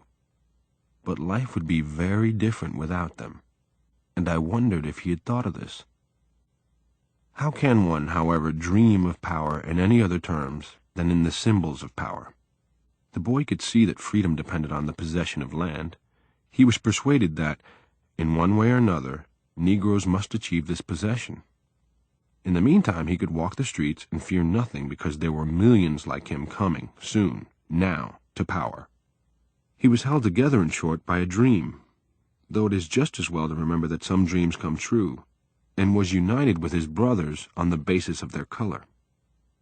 Perhaps one cannot ask for more.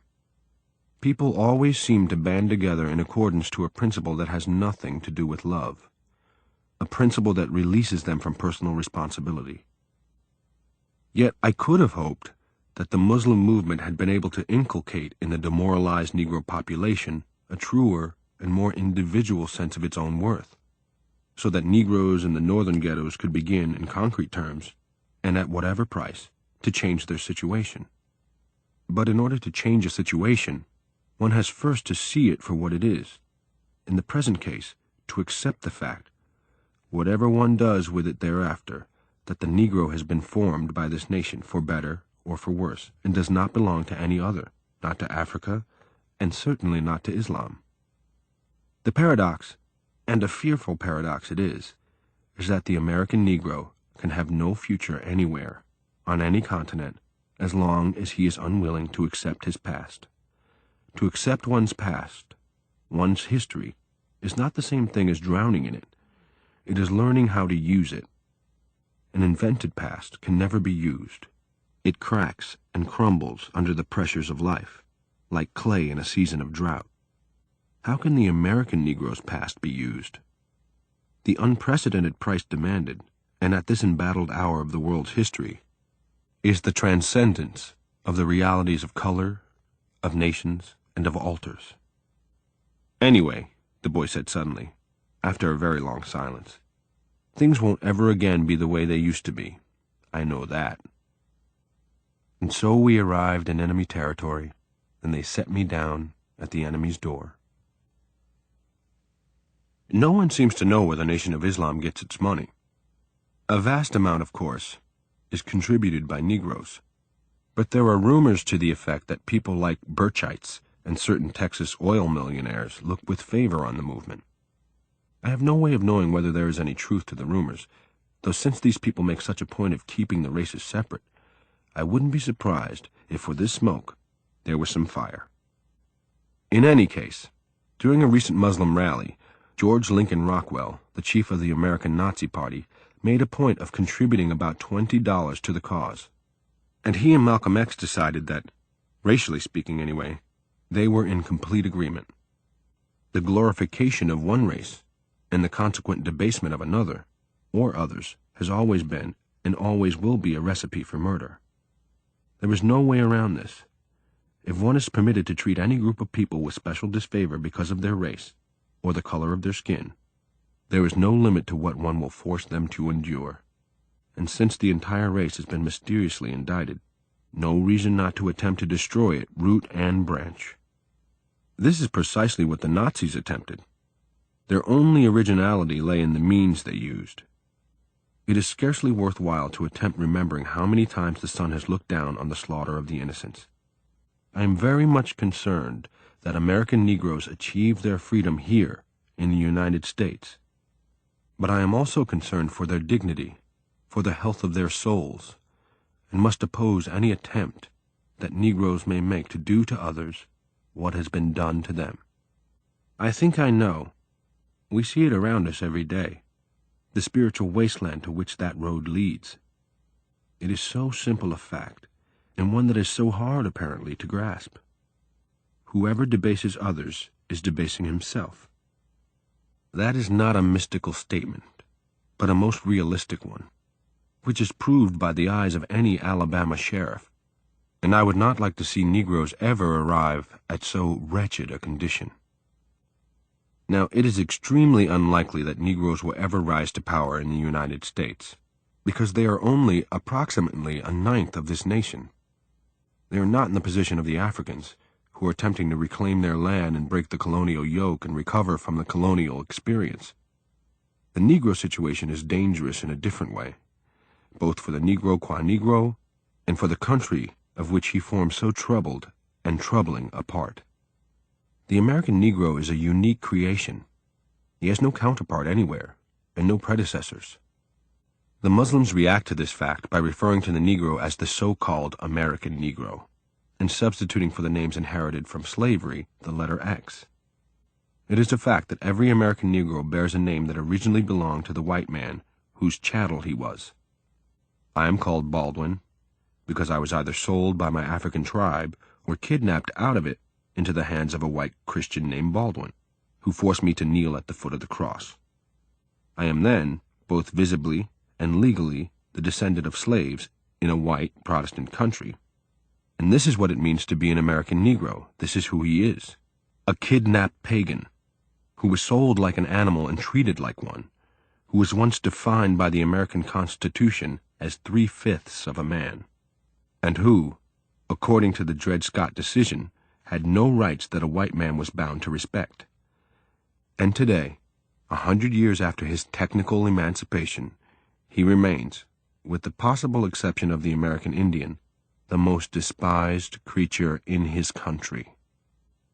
Now, there is simply no possibility of a real change in the Negro situation without the most radical and far-reaching changes in the American political and social structure. And it is clear that white Americans are not simply unwilling to effect these changes, they are, in the main, so slothful have they become, unable even to envision them. It must be added that the Negro himself no longer believes in the good faith of white Americans, if indeed he ever could have. What the Negro has discovered, and on an international level, is that power to intimidate which he has always had privately, but hitherto could manipulate only privately, for private ends often, for limited ends always.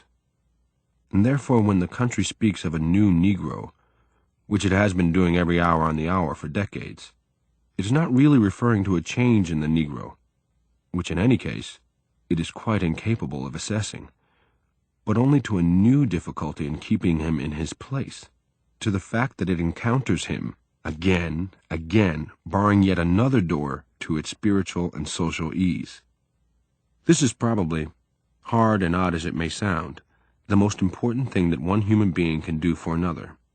It is certainly one of the most important things. Hence the torment and necessity of love. And this is the enormous contribution that the Negro has made to this otherwise shapeless and undiscovered country. Consequently, white Americans are in nothing more deluded than in supposing that Negroes could ever have imagined that white people would give them anything. It is rare indeed that people give. Most people guard and keep. They suppose that it is they themselves, and what they identify with themselves, that they are guarding and keeping. whereas what they are actually guarding and keeping is their system of reality and what they assume themselves to be. One can give nothing whatever without giving oneself, that is to say, risking oneself. If one cannot risk oneself, then one is simply incapable of giving. And after all, one can give freedom only by setting someone free. This, in the case of the Negro, the American Republic has never become sufficiently mature to do. White Americans have contented themselves with gestures that are now described as tokenism. For hard example, white Americans congratulate themselves on the 1954 Supreme Court decision outlawing segregation in the schools. They suppose, in spite of the mountain of evidence that has since accumulated to the contrary, that this was proof of a change of heart, or as they like to say, progress. Perhaps. It all depends on how one reads the word progress. Most of the Negroes I know do not believe that this immense concession would ever have been made if it had not been for the competition of the Cold War, and the fact that Africa was clearly liberating herself and therefore had, for political reasons, to be wooed by the descendants of her former masters. Had it been a matter of love or justice, the 1954 decision would surely have occurred sooner. Were it not for the realities of power in this difficult era, it might very well not have occurred yet. This seems an extremely harsh way of stating the case, ungrateful as it were, but the evidence that supports this way of stating it is not easily refuted. I myself do not think it can be refuted at all. In any event, the sloppy and fatuous nature of American goodwill can never be relied upon to deal with hard problems. These have been dealt with, when they have been dealt with at all, out of necessity, and in political terms. Anyway, necessity means concessions made in order to stay on top. I think this is a fact which it serves no purpose to deny. But, whether it is a fact or not, this is what the black population of the world, including black Americans, really believe. The word independence in Africa and the word integration here are almost equally meaningless. That is, Europe has not yet left Africa, and black men here are not yet free. And both of these last statements are undeniable facts, related facts, containing the gravest implications for us all. The Negroes of this country may never be able to rise to power, but they are very well placed indeed to precipitate chaos and ring down the curtain on the American dream. This has everything to do, of course, with the nature of that dream and with the fact that we Americans, of whatever color, do not dare examine it and are far from having made it a reality. There are too many things we do not wish to know about ourselves. People are not, for example, terribly anxious to be equal. Equal, after all, to what? And to whom? But they love the idea of being superior. And this human truth has an especially grinding force here, where identity is almost impossible to achieve and people are perpetually attempting to find their feet on the shifting sands of status. Consider the history of labor in a country in which, spiritually speaking, there are no workers, only candidates for the hand of the boss's daughter. Furthermore, I have met only a very few people, and most of these were not Americans, who had any real desire to be free. Freedom is hard to bear. It can be objected that I am speaking of political freedom in spiritual terms, but the political institutions of any nation are always menaced and are ultimately controlled by the spiritual state of that nation. We are controlled here by our confusion, far more than we know, and the American dream has therefore become something much more closely resembling a nightmare on the private, domestic, and international levels. Privately, we cannot stand our lives and dare not examine them. Domestically, we take no responsibility for, and no pride in, what goes on in our country. And internationally, for many millions of people, we are an unmitigated disaster. Whoever doubts this last statement has only to open his ears, his heart, his mind, to the testimony of, for example, any Cuban peasant or any Spanish poet, and ask himself what he would feel about us if he were the victim of our performance in pre-Castro Cuba or in Spain. We defend our curious role in Spain by referring to the Russian menace and the necessity of protecting the free world. It has not occurred to us that we have simply been mesmerized by Russia, and that the only real advantage Russia has in what we think of as a struggle between the East and the West is the moral history of the Western world. Russia's secret weapon is the bewilderment and despair and hunger of millions of people of whose existence we are scarcely aware. The Russian communists are not in the least concerned about these people, but our ignorance and indecision have had the effect, if not of delivering them into Russian hands, of plunging them very deeply in the Russian shadow, for which effect, and it is hard to blame them, the most articulate among them, and the most oppressed as well, distrust us all the more. Our power and our fear of change help bind these people to their misery and bewilderment, and insofar as they find this state intolerable, we are intolerably menaced. For if they find their state intolerable, but are too heavily oppressed to change it, they are simply pawns in the hands of larger powers, which in such a context are always unscrupulous, and when eventually they do change their situation, as in Cuba, we are menaced more than ever by the vacuum that succeeds all violent upheavals. We should certainly know by now that it is one thing to overthrow a dictator or repel an invader, and quite another thing, really, to achieve a revolution. Time and time and time again, the people discovered that they have merely betrayed themselves into the hands of yet another pharaoh, who, since he was necessary to put the broken country together, will not let them go. Perhaps, people being the conundrums that they are, and having so little desire to shoulder the burden of their lives, this is what will always happen. But at the bottom of my heart, I do not believe this. I think that people can be better than that, and I know that people can be better than they are. We are capable of bearing a great burden once we discover that the burden is reality and arrive where reality is.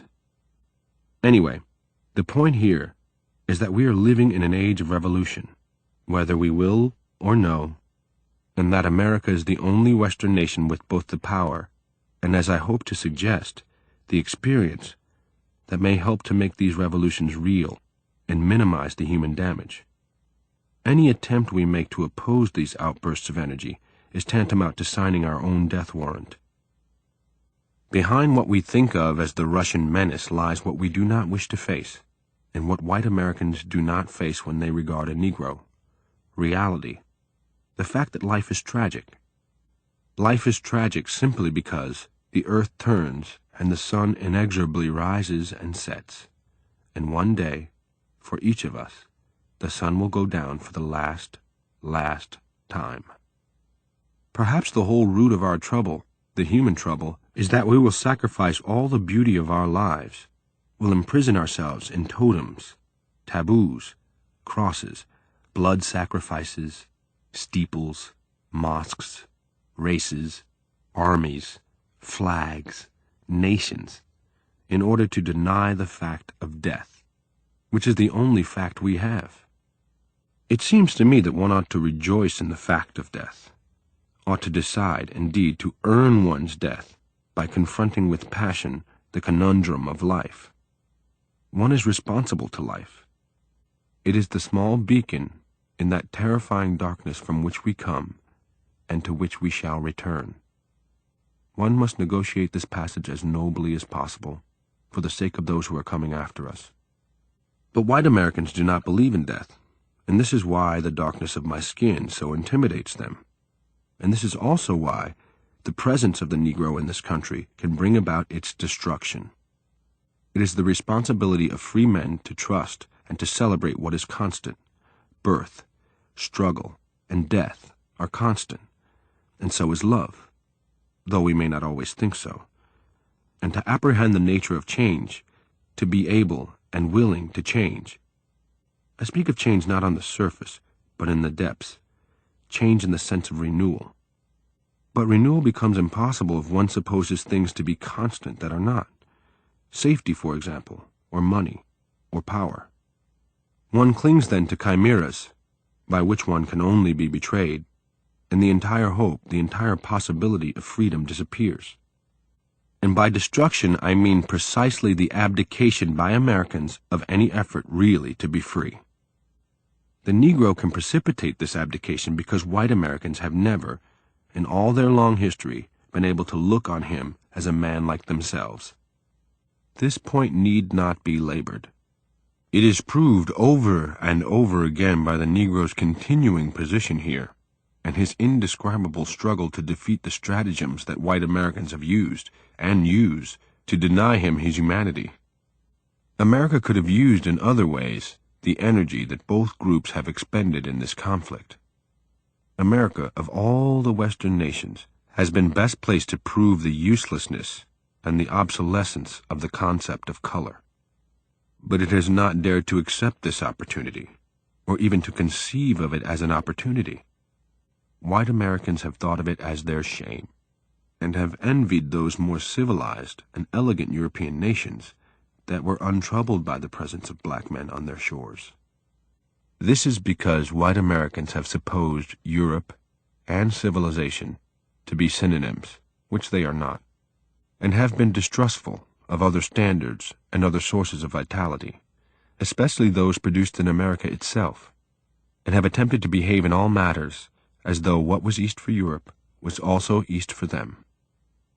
What it comes to is that if we, who can scarcely be considered a white nation, persist in thinking of ourselves as one, we condemn ourselves, with the truly white nations, to sterility and decay. Whereas if we could accept ourselves as we are, we might bring new life to the Western achievements and transform them. The price of this transformation is the unconditional freedom of the Negro. It is not too much to say that he, who has been so long rejected, must now be embraced, and that no matter what psychic or social risk, he is the key figure in his country, and the American future is precisely as bright or as dark as his. And the Negro recognizes this in a negative way. Hence the question, do I really want to be integrated into a burning house? White Americans find it as difficult as white people elsewhere do to divest themselves of the notion that they are in possession of some intrinsic value that black people need or want. And this assumption, which, for example, makes the solution to the Negro problem depend on the speed with which Negroes accept and adopt white standards, is revealed in all kinds of striking ways. From Bobby Kennedy's assurance that a Negro can become president in 40 years, to the unfortunate tone of warm congratulation with which so many liberals address their Negro equals. It is the Negro, of course, who is presumed to have become equal, an achievement that not only proves the comforting fact that perseverance has no color, but also overwhelmingly corroborates the white man's sense of his own value. Alas, this value can scarcely be corroborated in any other way. There is certainly little enough in the white man's public or private life that one should desire to imitate. White men, at the bottom of their hearts, know this. Therefore, a vast amount of the energy that goes into what we call the Negro problem is produced by the white man's profound desire not to be judged by those who are not white, not to be seen as he is. And at the same time, a vast amount of the white anguish is rooted in the white man's equally profound need to be seen as he is, to be released from the tyranny of his mirror. All of us know, whether or not we are able to admit it, that mirrors can only lie, that death by drowning is all that awaits one there. It is for this reason that love is so desperately sought and so cunningly avoided. Love takes off the masks that we fear we cannot live without, and know we cannot live within. I use the word love here not merely in the personal sense, but as a state of being, or state of grace, not in the infantile American sense of being made happy, but in the tough and universal sense of quest and daring and growth. And I submit, then, that the racial tensions that menace Americans today have little to do with the real antipathy, on the contrary, indeed, and are involved only symbolically with color.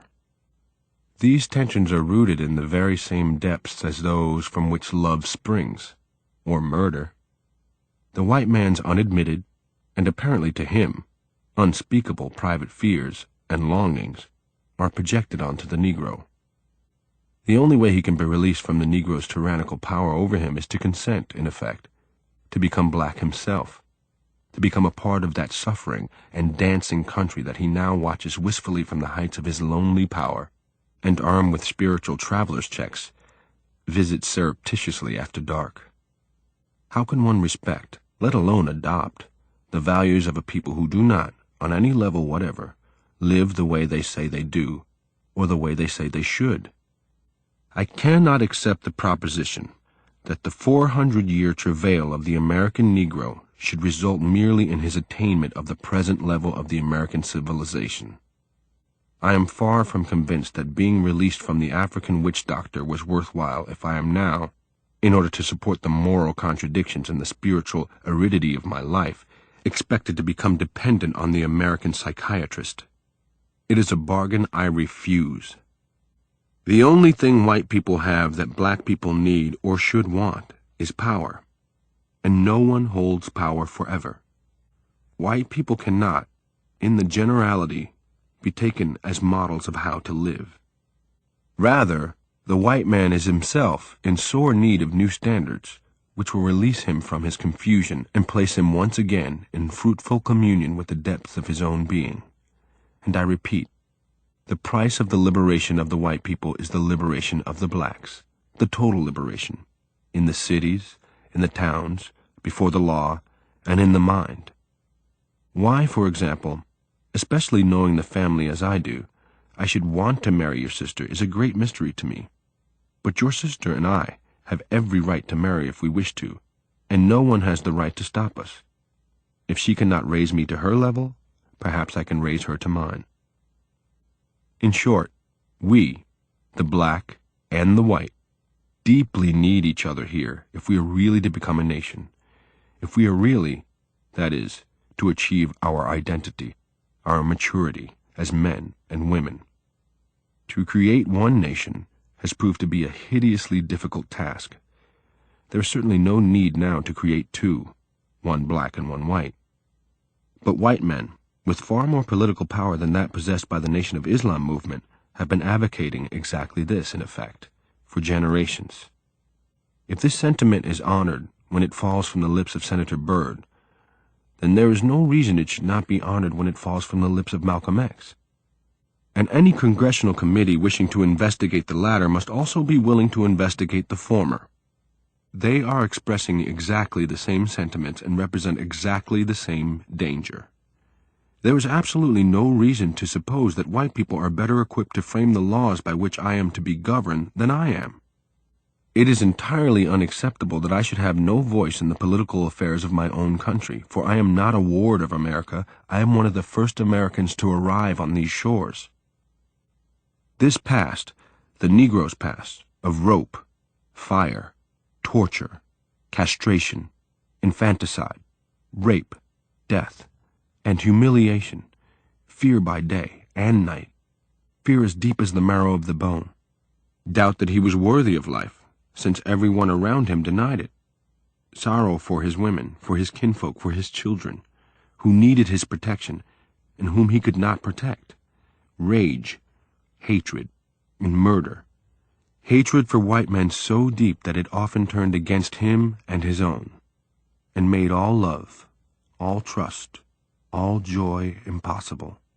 This past, this endless struggle to achieve and reveal and confirm a human identity, human authority, yet contains, for all its horror, something very beautiful. I do not mean to be sentimental about suffering. Enough is certainly as good as a feast, but people who cannot suffer can never grow up, can never discover who they are. That man who is forced each day to snatch his manhood, his identity out of the fire of human cruelty that rages to destroy it, knows, if he survives his effort, and even if he does not survive it, something about himself and human life that no school on earth, and indeed no church, can teach. He achieves his own authority, and that is unshakable. This is because, in order to save his life, he is forced to look beneath appearances, to take nothing for granted, to hear the meaning behind the words. If one is continually surviving the worst that life can bring, one eventually ceases to be controlled by a fear of what life can bring. Whatever it brings must be borne. And at this level of experience, one's bitterness begins to be palatable, and hatred becomes too heavy a sack to carry. The apprehension of life here so briefly and inadequately sketched has been the experience of generations of Negroes, and it helps to explain how they have endured and how they have been able to produce children of kindergarten age who can walk through mobs to get to school.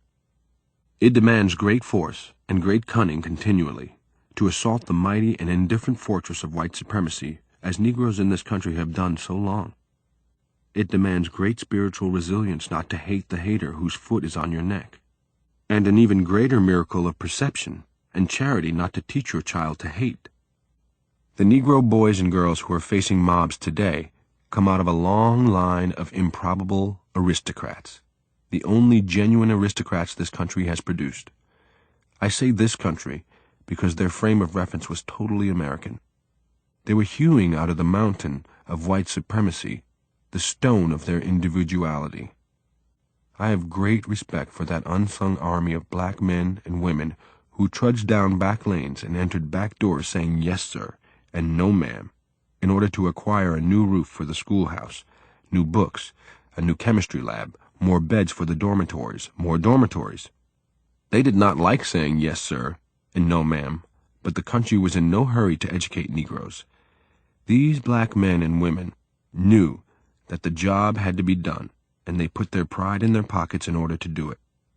It is very hard to believe that they were in any way inferior to the white men and women who opened those back doors. It is very hard to believe that those men and women raising their children, eating their greens, crying their curses, weeping their tears, singing their songs, making their love, as the sun rose, as the sun set, were in any way inferior to the white men and women who crept over to share these splendors after the sun went down. But we must avoid the European error. We must not suppose that, because the situation, the ways, the perceptions of black people so radically differed from those of whites, they were racially superior. I am proud of these people not because of their color, but because of their intelligence, and their spiritual force, and their beauty. The country should be proud of them too, but alas, not many people in this country even know of their existence. And the reason for this ignorance is that a knowledge of the role these people played, and play, in American life would reveal more about America to Americans than Americans wish to know. The American Negro has the great advantage of having never believed that collection of myths to which white Americans cling, that their ancestors were all freedom-loving heroes, that they were born in the greatest country the world has ever seen, or that Americans are invincible in battle and wise in peace, that Americans have always dealt honorably with Mexicans and Indians and all other neighbors or inferiors, that American men are the world's most direct and virile, that American women are pure.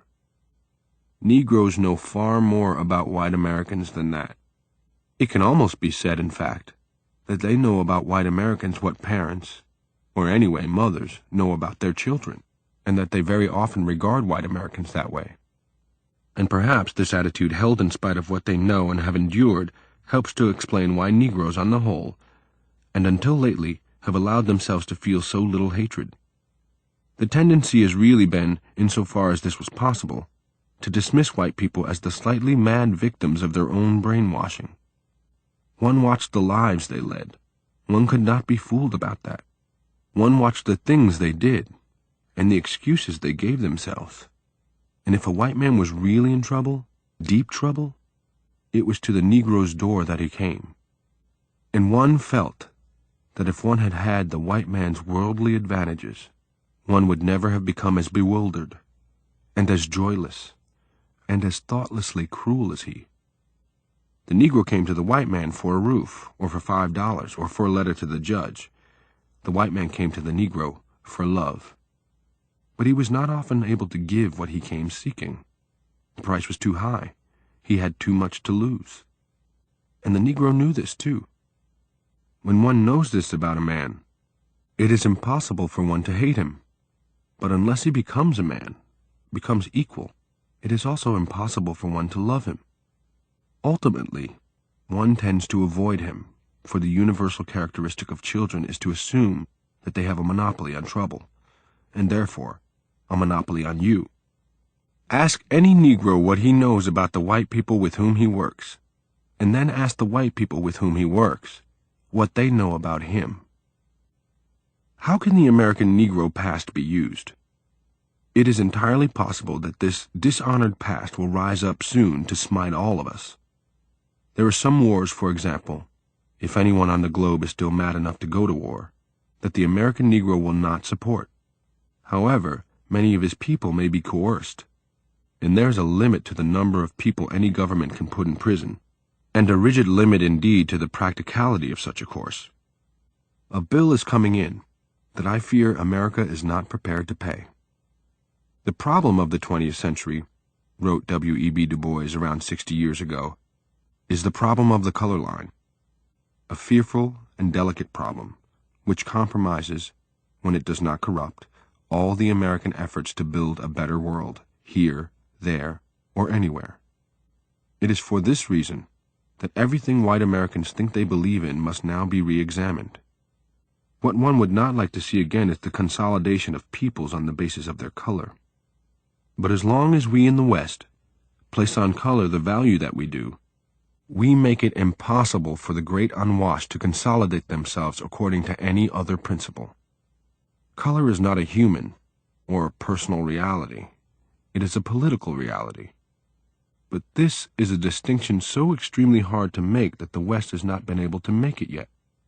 And at the center of this dreadful storm, this vast confusion, stand the black people of this nation, who must now share the fate of a nation that has never accepted them, to which they were brought in chains. Well, if this is so, one has no choice but to do all in one's power to change that fate, and at no matter what risk: eviction, imprisonment, torture, death. For the sake of one's children, in order to minimize the bill that they must pay, one must be careful not to take refuge in any delusion, and the value placed on the color of the skin is always and everywhere and forever a delusion. I know that what I am asking is impossible, but in our time, as in every time, the impossible is the least that one can demand. And one is, after all, emboldened by the spectacle of human history in general, and American Negro history in particular, for it testifies to nothing less than the perpetual achievement of the impossible. When I was very young, and was dealing with my buddies in those wine and urine-stained hallways, something in me wondered, what will happen to all that beauty? For black people, though I am aware that some of us, black and white, do not know it yet, are very beautiful. And when I sat at Elijah's table and watched the baby, the women, and the men, and we talked about God's, or Allah's vengeance, I wondered, when that vengeance was achieved, what will happen to all that beauty then? I could also see that the intransigence and the ignorance of the white world might make that vengeance inevitable, a vengeance that does not really depend on and cannot really be executed by any person or organization, and that cannot be prevented by any police force or army. Historical vengeance, a cosmic vengeance, based on the law that we recognize when we say, whatever goes up must come down. And here we are, at the center of the ark, trapped in the gaudiest, most valuable, and most improbable water wheel the world has ever seen. Everything now, we must assume, is in our hands. We have no right to assume otherwise.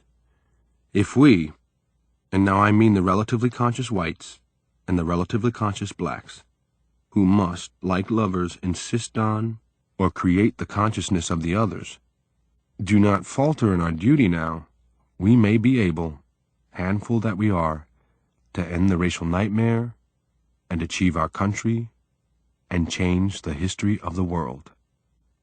If we do not now dare everything, the fulfillment of that prophecy recreated from the Bible in a song by a slave is upon us. God gave Noah the rainbow sign. No more water. The fire next time.